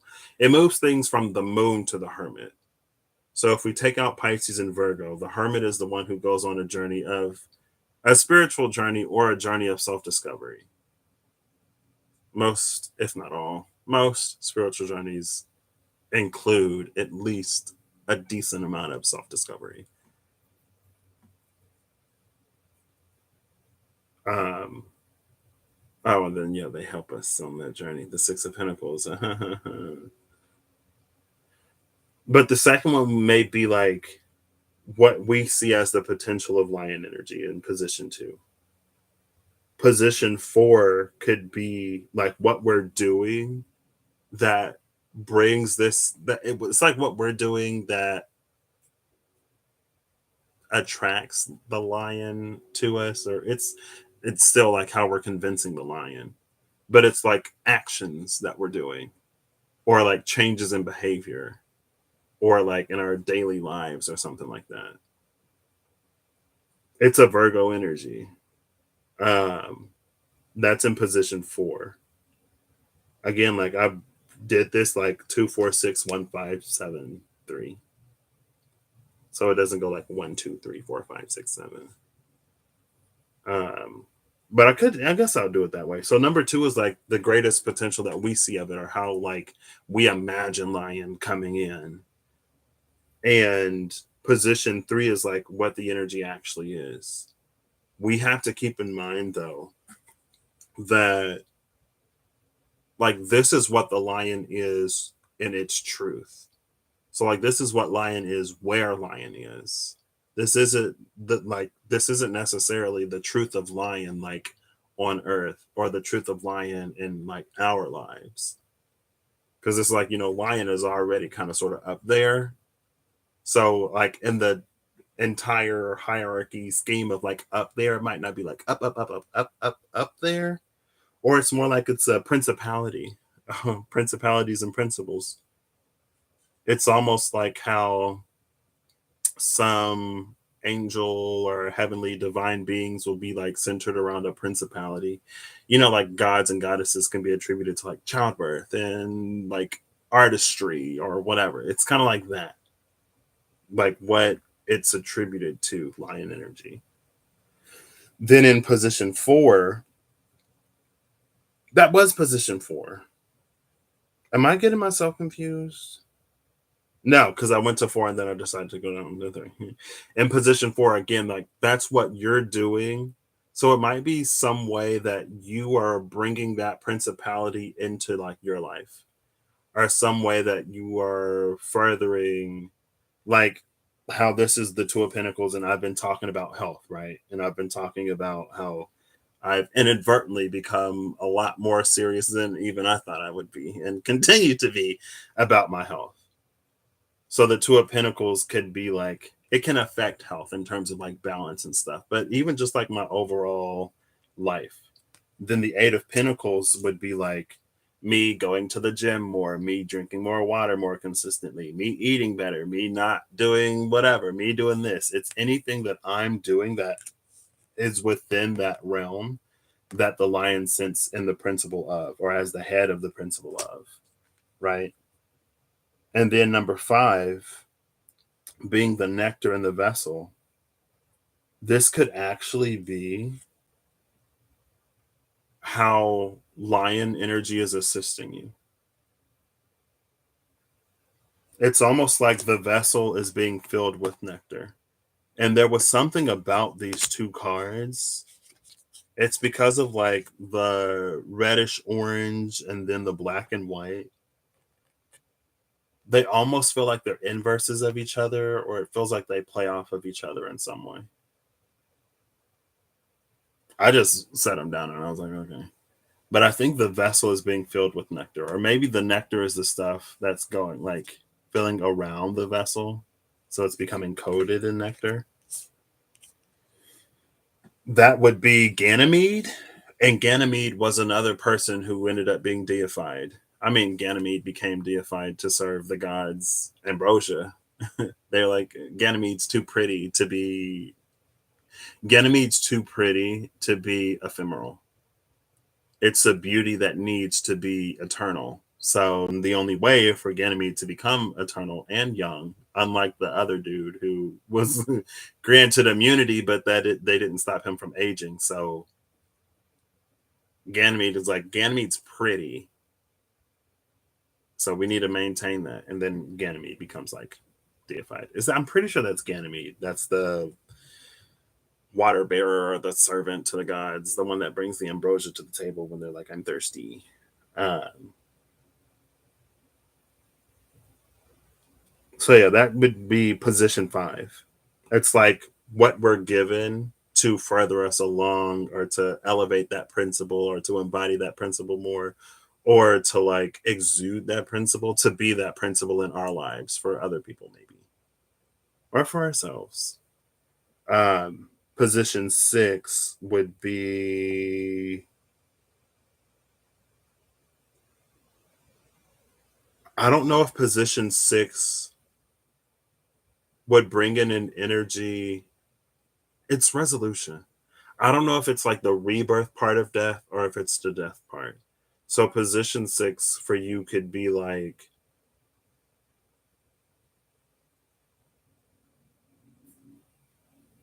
maybe it's more so the rebirth.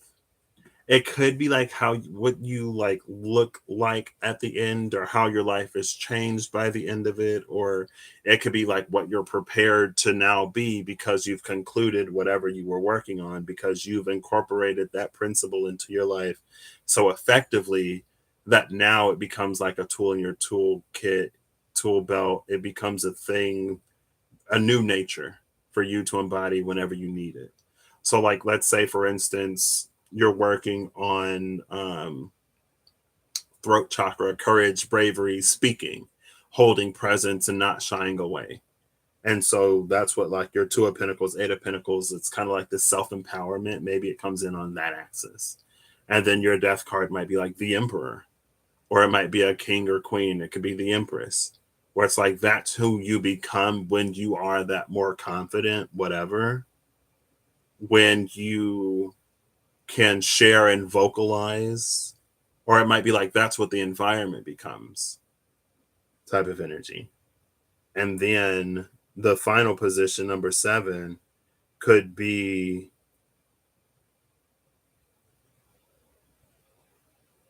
oh my gosh, I didn't even look. I missed it. You see the infinity sign above her head right there? It's in the hands of this dude. I just saw that. Sorry. I don't know. I don't know, because in this spread, it's not really doing anything. So if you are in a situation that you can't resolve it by yourself, because for you, it's going to be, I mean, I guess you could use this spread to also pull a collective. I don't care. Like when I upload them, you can do whatever you want with them if you choose to do anything at all with them. Um, Somebody, I just remembered 50 minutes again. Like it's not over yet. Somebody's like, finish this. I'm ready to go. 50 minutes. Okay.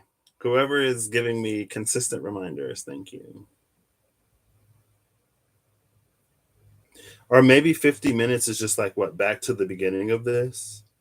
Back to the when the moon, the hermit, and the Six of Pentacles came out, as I'm talking about position 7.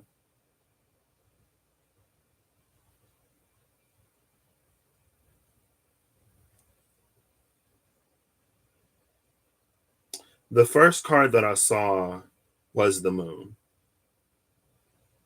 And then I noticed the hermit flip over, but I didn't see what it was. And then the Six of Pentacles came out. The moon with the Six of Pentacles, it could be both what inexperience gifts us. Inexperience in terms of like not being so locked into a routine, a habit, a program, or like a thought, or like education, that like we see something and we immediately like arrive at a solution. It's like we actually, since we don't know, it's like we're more present, we're more engaged, we're more involved in the situation. And then the hermit comes out. The hermit coming out at that point would be like a need for the one who isn't that, somebody had that, the need for the one who isn't already indoctrinated to have a voice, because it's almost like there's a detail that if you know too much you'll overlook it, or there's an assumption that you'll make, and either the assumption doesn't hold in this case, or there's a key detail that like actually plays a bigger role, or it's like it affects things more than you might think. It's not like everything else that you've seen. It's not average, ordinary, run of the mill, or everyday. And again, it's like if we're too in the habit, like we miss it, we overlook it. The brain just like, it's like the smells that we stop smelling. It's like when there are two these in a sentence. I went to the grocery store to get a bag of milk. Canada has bags of milk, right? See you later, Steph. It's like if you're not going word by word, you miss the second the. Your brain just automatically deletes it and filters it out, and you just read the sentence as you know it should be read, but you don't see it as it presents itself. But since this seventh position,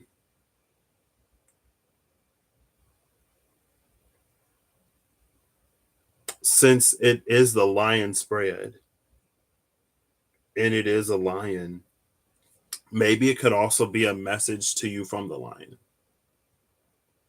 Maybe there's something more that lion wants to say to you, or if you're using a deck and there are certain cards that hold certain meanings or certain synchronicities, or if there's like an imagery that reminds you of a particular deity or a particular thing that whatever it draws on, and there may be a message from the lion in that for you. One that she doesn't have for the collective, apparently, because she's just sitting there. So you do have bag. Okay, thank you. I'm pretty sure that there were bags of milk. So we'll do stuff that everyone makes it through. I hear the wind already starting to pick up over here. I think it was actually supposed to like rain or something today or yesterday, but it held out. The Ten of Cups, the Lovers, this is all about us. It's helping us make choices and decisions. There's something about this Ten of Pentacles, since lion energy isn't doing it for us. There's something about the satisfaction of us creating these lives that we want, of us like manifesting our dreams and making our dreams a reality, of us like creating that bridge between what we wish to be and what is. If Pisces is like the dream and if Virgo is the reality, because they influence and affect each other all the time. If something's going on in your daily life, you may dream about it in some concrete or abstract way. And as you're, if you wake up from a dream that's whatever enough, it might affect you, at least for a hot minute. Or it's like it may inspire a certain action, especially for those who commune with the divine and dream, or who receive and dream.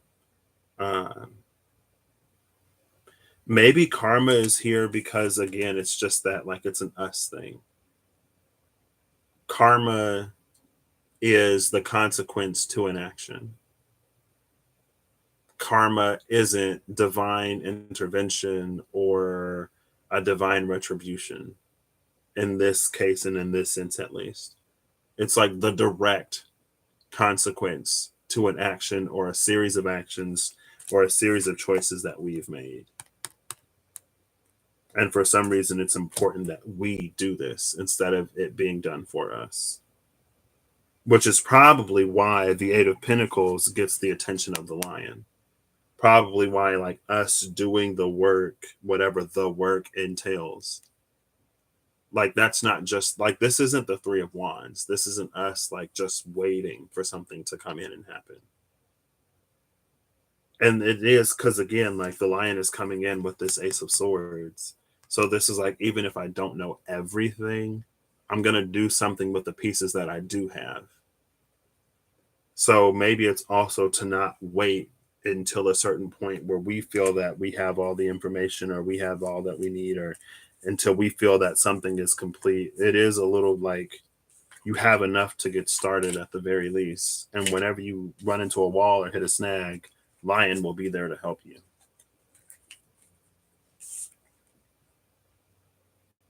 Actually, hold up.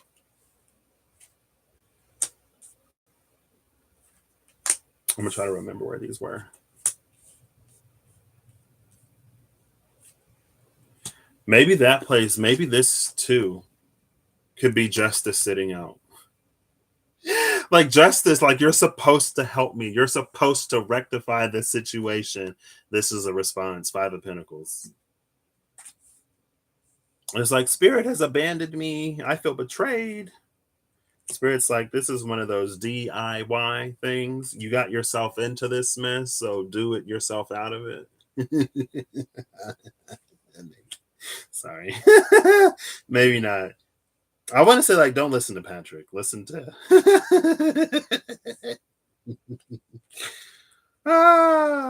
Sometimes I legitimately ask myself, why am I like this?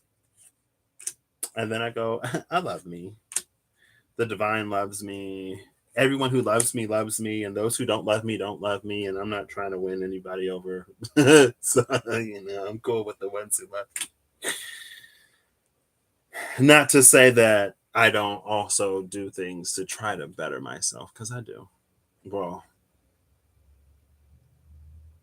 yeah, that has to be true, right? Because if something happens and then I navigate that situation and I come out on the other end better, then that's still me doing something to better myself, right? Because I could have went through the thing and nothing happened. I don't necessarily always choose to be better, but life has a way of helping me out where I can be kind of slow or stubborn or fixed or whatever. So, you know.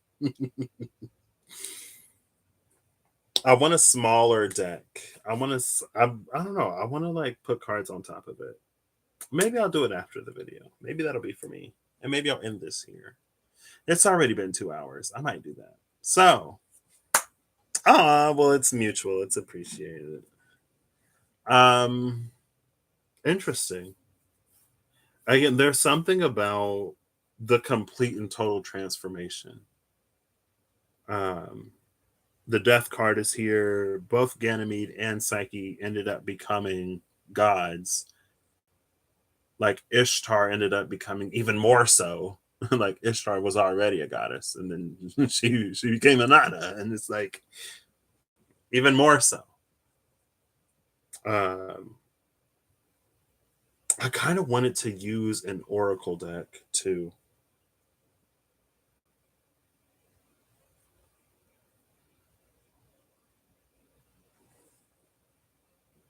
But I don't know what oracle deck I would use.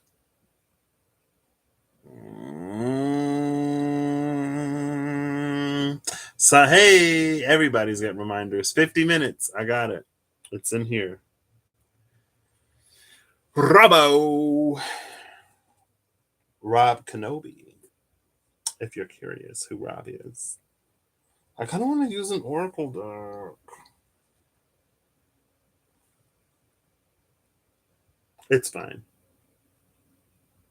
I've been trying really hard to not ask Siri or Bixby to make choices for me.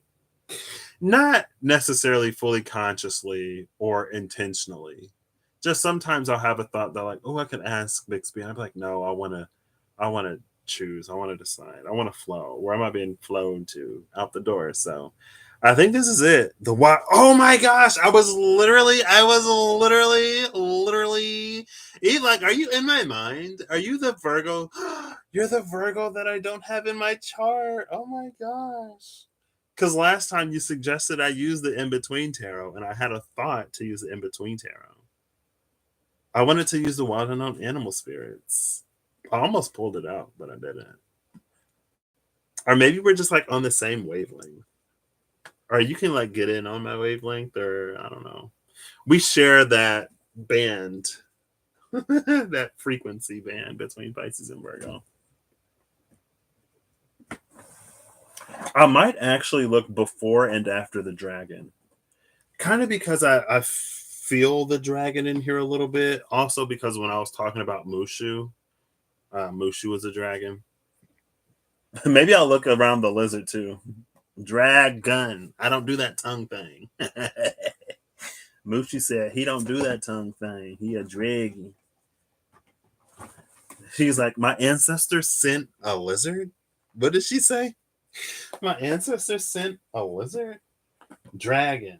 Dragon. I don't do that tongue thing.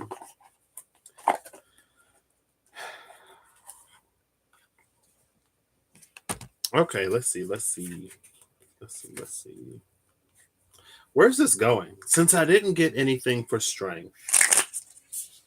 What if the lion comes out? That would be hilarious. I could look before and after the lion and before and after the dragon. Or I can just shuffle it and see what comes out, you know.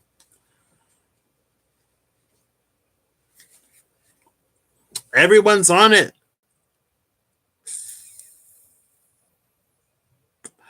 Jukebox Heroes. Okay. All right, wild unknown animal spirit to the lion. Lion doesn't have a name. I feel like lion should have a name. Lion has a name and a face. I don't know what it is for you, but maybe that seventh position, lion will reveal itself to you. And if lion doesn't reveal itself, maybe you can use context clues or something. I don't know.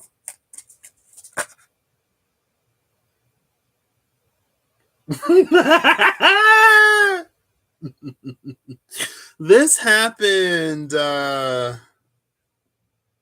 It's too okay. I gotta take it. The white tiger high priestess is at the bottom of the deck. Not a lion, but a tiger.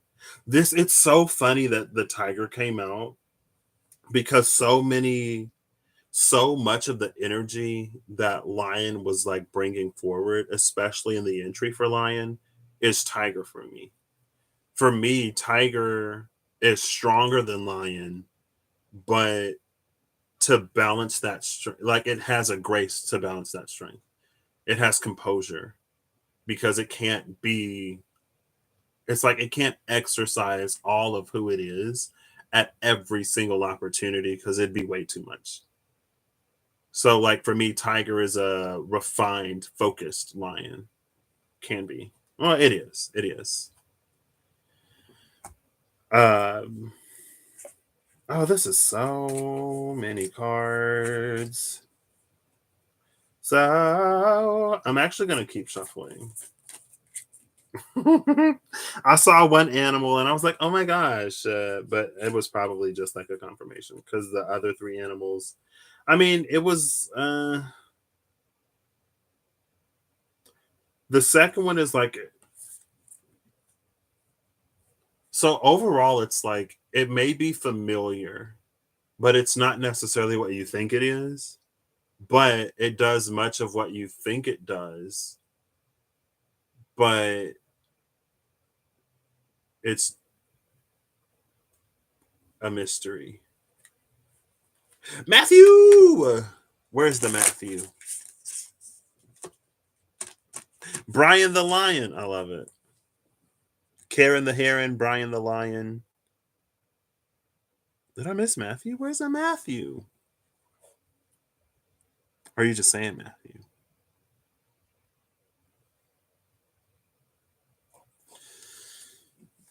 Oh, Matthew's a Leo. Gotcha. I was like, what? Who are you? It's the draggy. I was shuffling the deck and then I put all the cards together and one card was sticking up. And that was the dragon and the sea serpent. It's the dragon and the sea dragon. Um, I was like, who are you? Who's sticking up? It's the dragon. I was like, okay. All right, all right.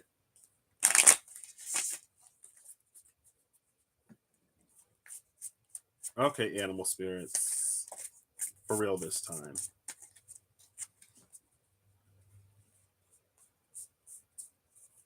It's the bumblebee.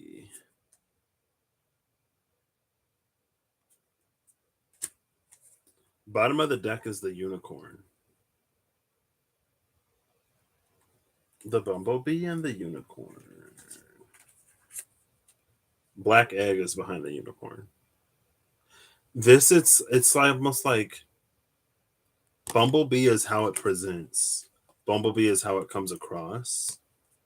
The truth of it is unicorn. But Bumblebee in and of itself was like a mystery of nature for a while. Like for as long as I can remember, for as long as most of my life, bumblebees have been this. It's like they're so like they're not aerodynamic at all. Like there's nothing about the design of the bumblebee that would can like there's nothing about the bumblebee that would lead one to think that its wings are functional. Like look at penguins or any other bird that has wings but that doesn't fly. And the bumblebee flies? Like its body is built all wrong. The wings are too small. And Bumblebee is just living this little bumblebee life. Bumblebee is like, you not knowing how I fly is not my problem. Me not knowing how I fly isn't my problem.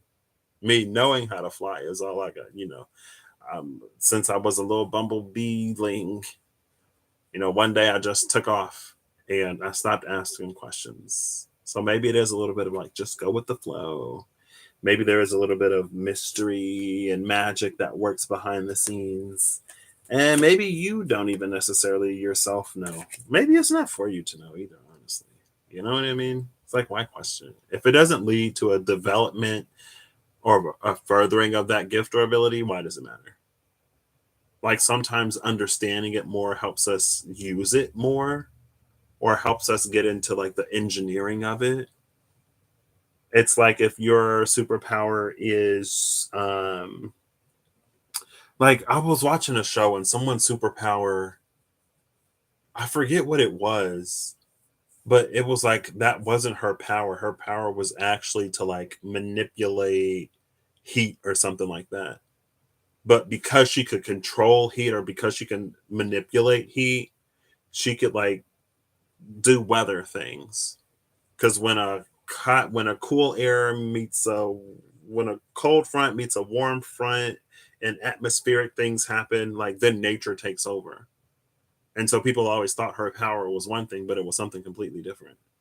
But with an understanding of her power, like she used it in a way like if you're not going to be Sagittarius with it, then it's like don't question it to the point where it doesn't work for you, I guess. But again, it's playing on this like it's almost the opposite of this. Like this feels like the opposite of this. Where it's like to us it looks like the bumblebee, but it's actually this unicorn. I don't know. Anyway, I don't even know if I have the book. Bees don't really mean anything to me outside of, I guess, pollinators. I was talking with my mom about honey. Oh, the black egg. This is authenticity. Oh, there's the lizard. I just saw the lizard. So I did this. I was trying to move the cards to get to the black egg. Oh, there it is again. You see it again. But it exposed the lizard. I don't do that tongue thing. Um, with this, the black egg being an authenticity, organic honey. That's where my brain was going. My mom was talking about using a honey, and it ended up being sweet. And I was like, "Well, did you use organic honey?" And she was like, "No, I use whatever." And I was like, "Well, maybe organic honey is more or less sweet." Um, like how dark chocolate isn't as sweet as a milk chocolate. It's not as sweet as what's processed and manufactured to be more sweet, because then it sits on the sweet tooth real nice. Um,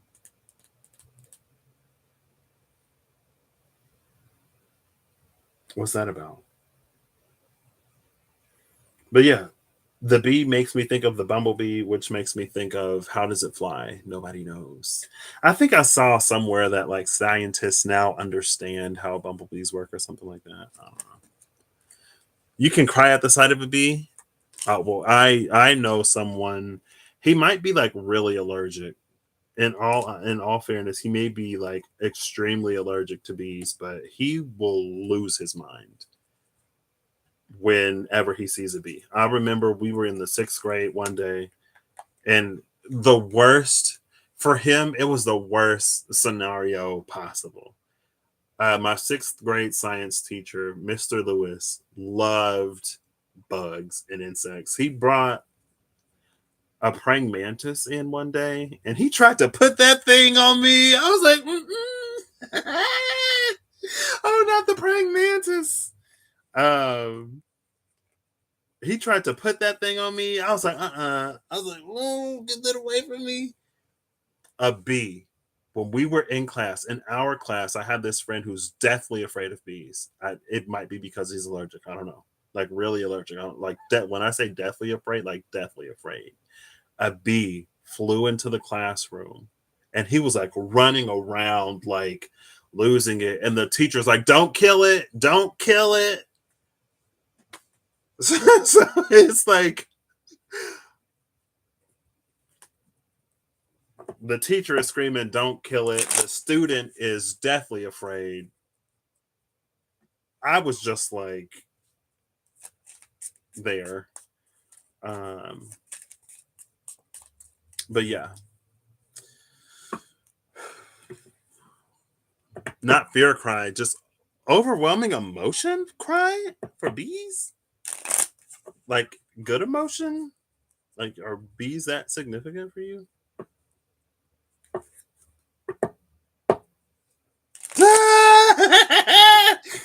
I didn't even think about that, Sandra. Like, don't kill him. Don't kill him. I thought the teacher was talking, maybe he was talking to everybody. I think somebody ended up getting the bee and like letting it back outside, but all right, final card from the Witch's Tarot. Oh, not a million. Thank you. Bottom of the deck is the Queen of Cups. The Queen of Cups is the pre-High Priestess. The tiger was at the bottom of the deck before. So this is how the cards fell out. I thought it was the ace. They fell out kind of like this. To the point where I only saw one sword. It's the 5. The Empress. The Empress and the 5 of Swords with the Queen of Cups at the bottom.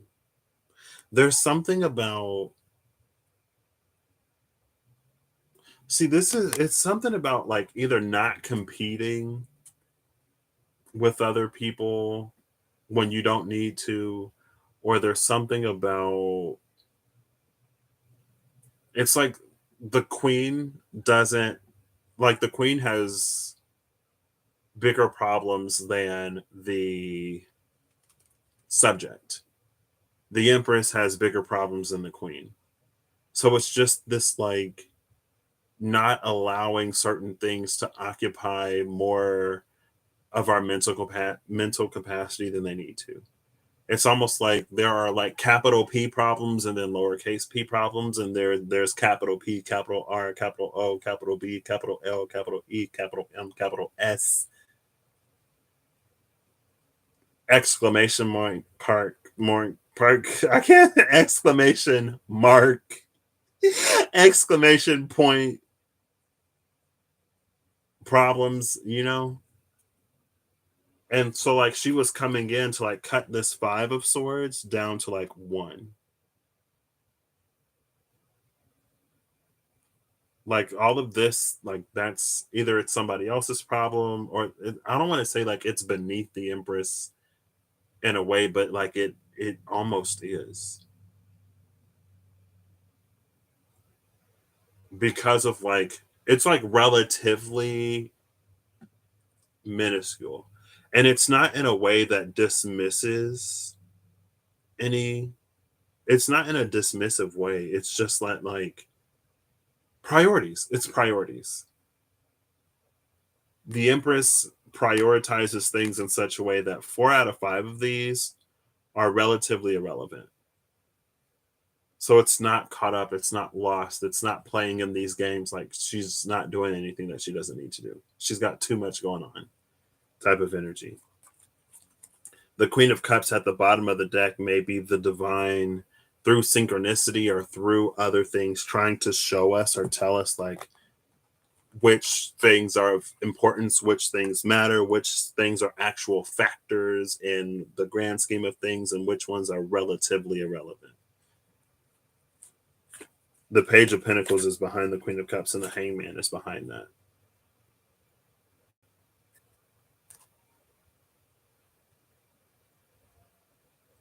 Like it feels like the Page of Pentacles and that Crow are the same. Like they're both presenting the pentacle to the Queen of Cups. And then the Empress with that Five of Swords. It's like maybe it's one of the Queen's final trials. Maybe this Queen of Cups is already like a Queen of Swords and also a Queen of Wands. And she's engaging her like Queen of Cups energy to connect with the divine and to like to zoom out a little bit and to see that pentacle, to find that pentacle. And then, she'd be the queen of all queens and she becomes the empress.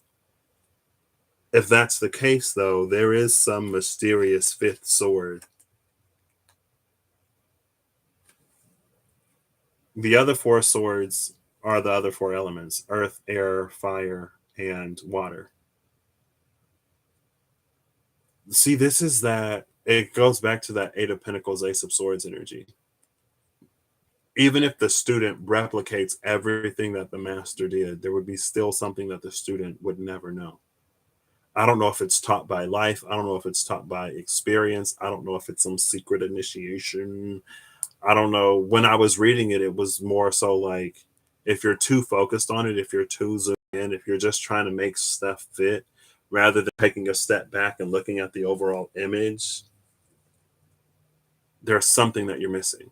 Even if you complete the puzzle, if you don't see the image, you're still like something in the experience is missing.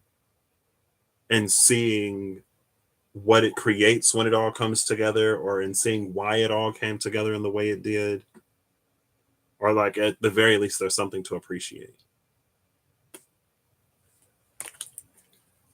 Under or after that, Hangman is the Ace of Cups, though. And then there's the Four of Wands. Four of Wands is like it all comes together with something even greater, something that without that can't be seen. So I guess just because you're the Queen of Wands and Swords and Pentacles and Cups does not automatically make you an Empress. There's something still yet. I don't know, girl. Who knows? They have a special set of skills. A set of skills.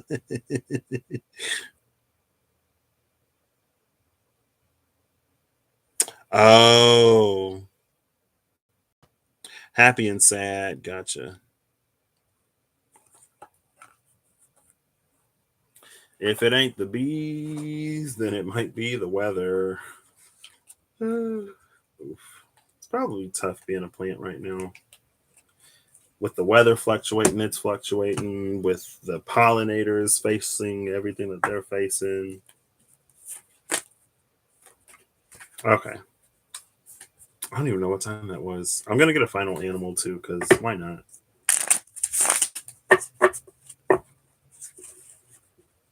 The coyote in the unicorn. Coyote, it's almost like it's not my fault you see me the way you see me. I never lied. It's your own preconceived notions that convince you that I am a certain way. That's what coyotes see it, and then you call me the trickster. The real trickster here is your refusal to look things in the face, in the eye. I'm kidding. Kind of. Daphne. Apollo. Oof. That was.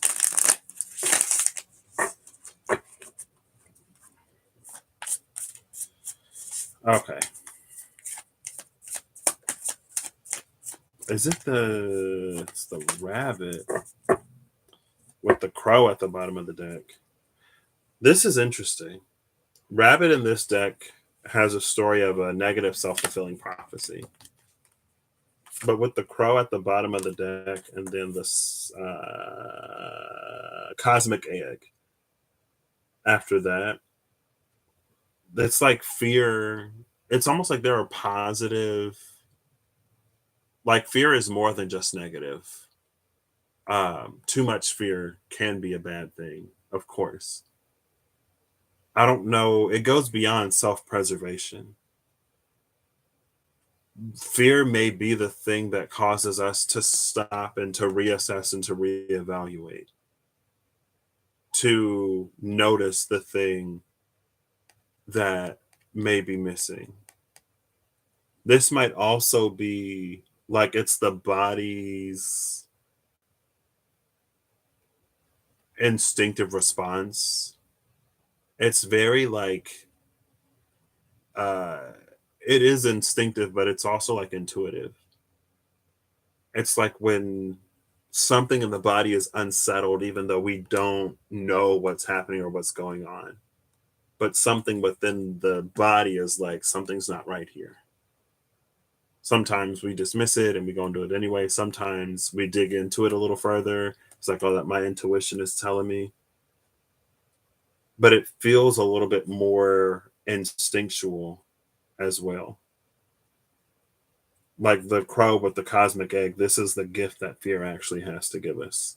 Not Probably not in the way that we usually go about it. Is this the only card in reverse?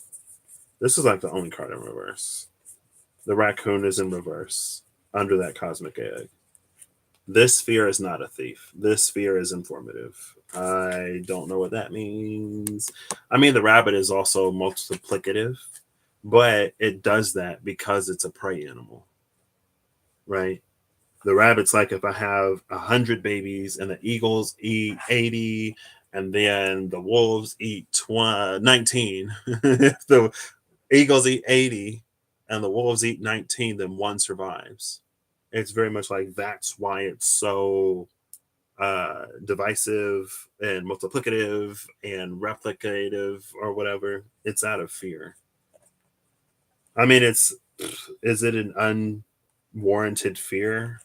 No, not. I mean, because they're prime prey animals, but there's not always a predator present, and then it's too many rabbits, and it becomes a problem, right?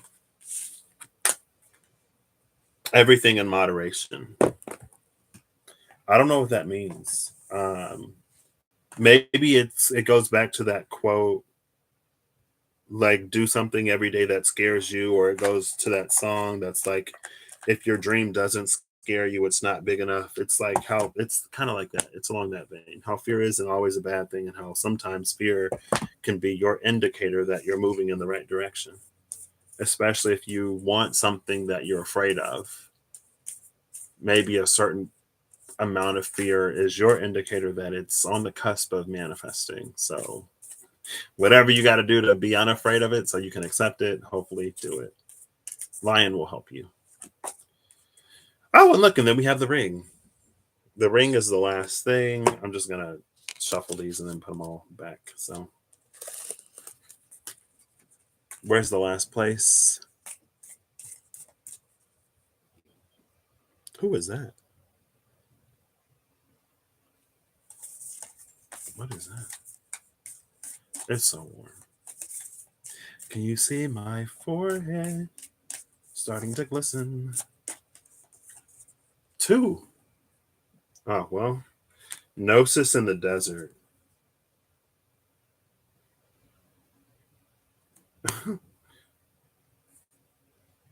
Alethea at the bottom of the deck. Gnosis, the desert, and Alethea. Woo! Gnosis is the beginning. Alethea is the truth. The desert is a place of absence or lack.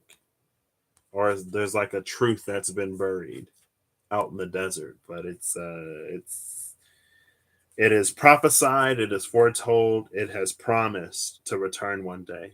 The vow and the ring, this is such heavy like marriage, whatever. Say your vows, exchange rings, it's promised in some way. What's this? The kiss and the offering. The vow, the ring, the kiss, and the offering. Well, the ring would be the thing offered, right?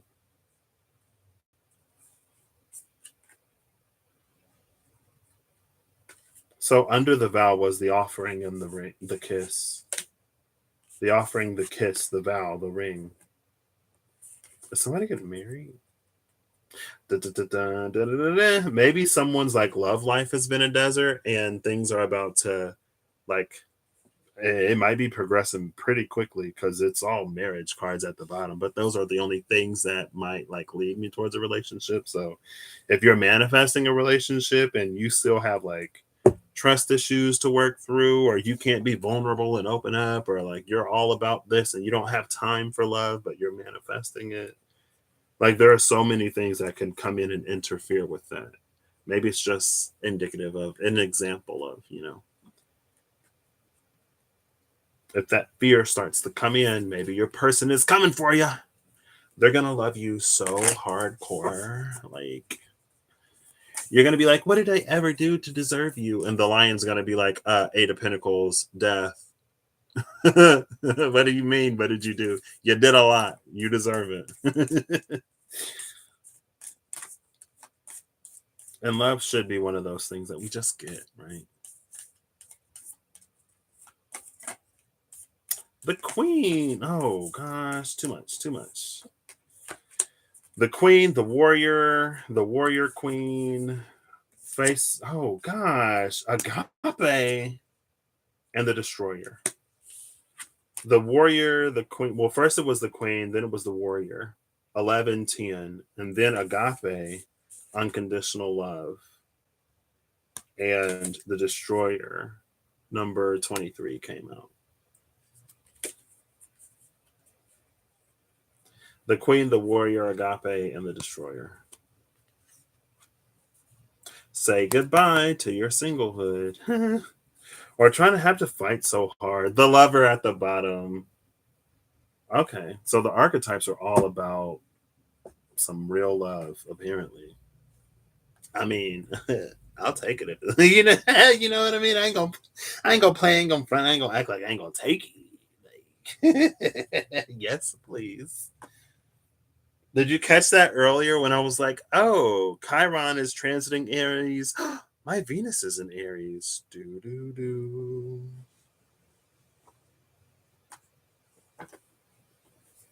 If something did happen, honestly, I probably wouldn't say anything. It's fine. It's fine anyway, right? The little hair that I got hanging out. Yeah, I'll take it. Thanks. I always thought that when I had hair to flip, I'd know how to flip it. I was at work one day and I did something, and one of my coworkers was like, "Was that a hair flip?" I was like, "Yeah, it's harder than I thought it would be." When you don't have hair, it's easy to flip. You know what I mean? I don't know what flip physics. I was never trained in flip physics, so now I have it. I don't know. Um, yeah, that's what I got. I hope that if you sat through this, you get something from it. Lion energy is gorgeous, but I guess the thing to remember, it's an assumption made, right?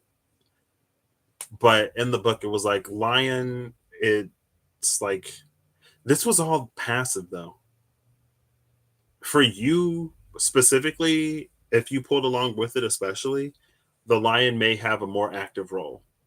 Um, and you know, I feel like I should at least I'll do the graphics tonight. I'll do them tonight before I go to bed. I'll upload this one and I'll do the Herith one, and it'll be the Google Drive link in the description box is where you'll find the spreads that I built.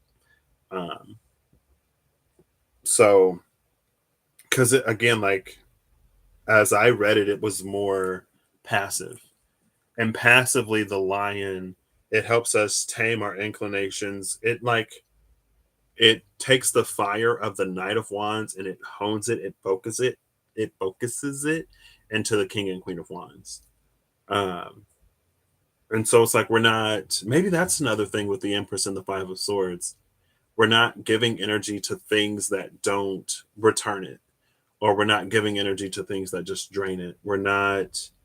It's like all work and no play makes Jack a dull boy. So there is like a work life balance, but it's not so much pleasure that no work gets done. And so it helps us to like be focused when we need to, or it gives us a direction. Saturn and Mars are in aspect right now, right? Saturn early Pisces, Mars early Cancer. So it's very like a beneficial reaction, a positive reaction or interaction aspect between Saturn and Mars. Where Mars has like all of the energy. Oh my gosh, that's the lion that like needs to do something before it goes stir crazy. Like Mars has all the energy, Saturn has like the directions. Mars is all of the color, Saturn is the lines, but it's not Saturn being the lines in the ways that restrict Mars and leave Mars feeling frustrated. It's Saturn being the lines in the ways that Mars actually like likes, because it has the energy to burn and it wants to do something productive. It doesn't want to be that disruption in the classroom, but it's just like it needs to do something. It can't sit still. And that's nothing wrong with Mars. Mars should be in a classroom that like Mars should have a teacher who knows how to teach Mars. And it might be a teacher that's not the same for everybody. You know what I mean? But there should be a place where Mars can go to learn how to Mars in a good way, in a way that's less destructive. Because there's a whole bunch of stuff that needs to be done, a whole lot of stuff that needs doing. And if we could have Mars on it, that'd be a positive benefit for all. And then through that process, Mars turns into a lion. It learns how to hone and balance and not tame, temper its own energy. And when it needs to be fire, it lets out a big old flamethrower, dragon breath. It's dragon breath. But the wildfire and dragon breath aren't the same. Dragon breath can cause and create a wildfire, but it's like there's no focus, there's no purpose, there's less whatever. This is more focused with Saturn.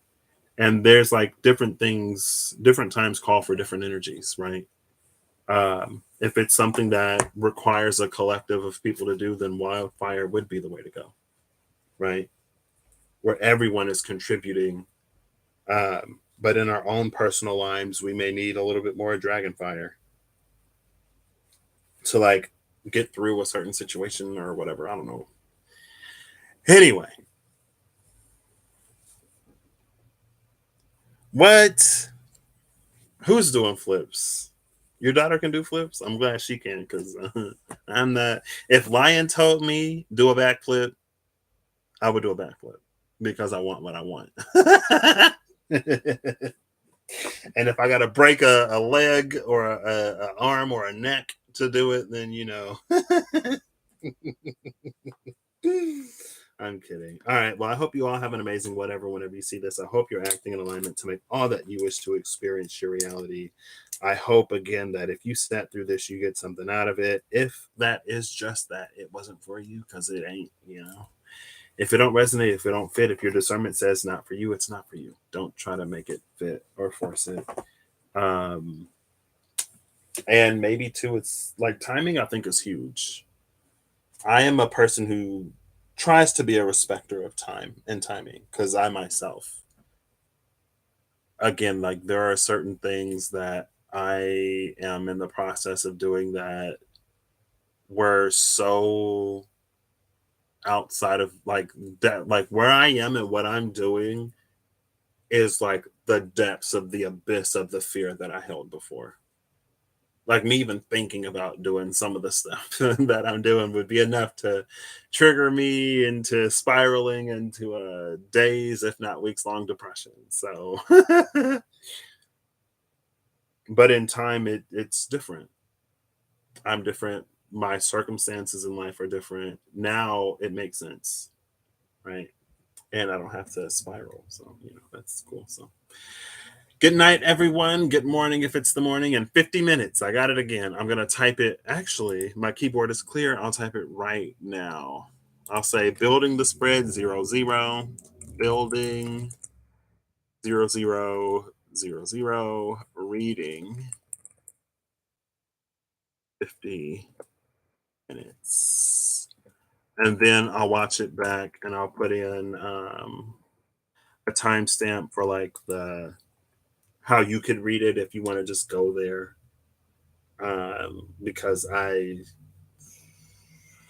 read it. And then I'll also maybe do a timestamp for the collective. So I will before I go to bed tonight because apparently, like, there's another flip of a single hair on my head. Apparently, I've gotten better at, like, can I say I've gotten better at not procrastinating if I'm just now starting to do the stuff that I was procrastinating doing before?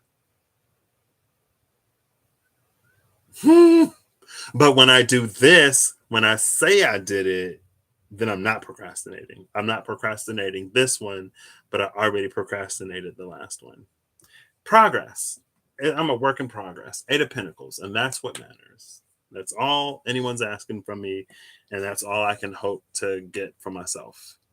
Um, and then if some other things want to come in, then the fruit of my labor I will eat, even if it's a kiwi, even if it's a banana, even if it's a strawberry, even if it's a fruit that I don't like, I will eat it if it is of my labor.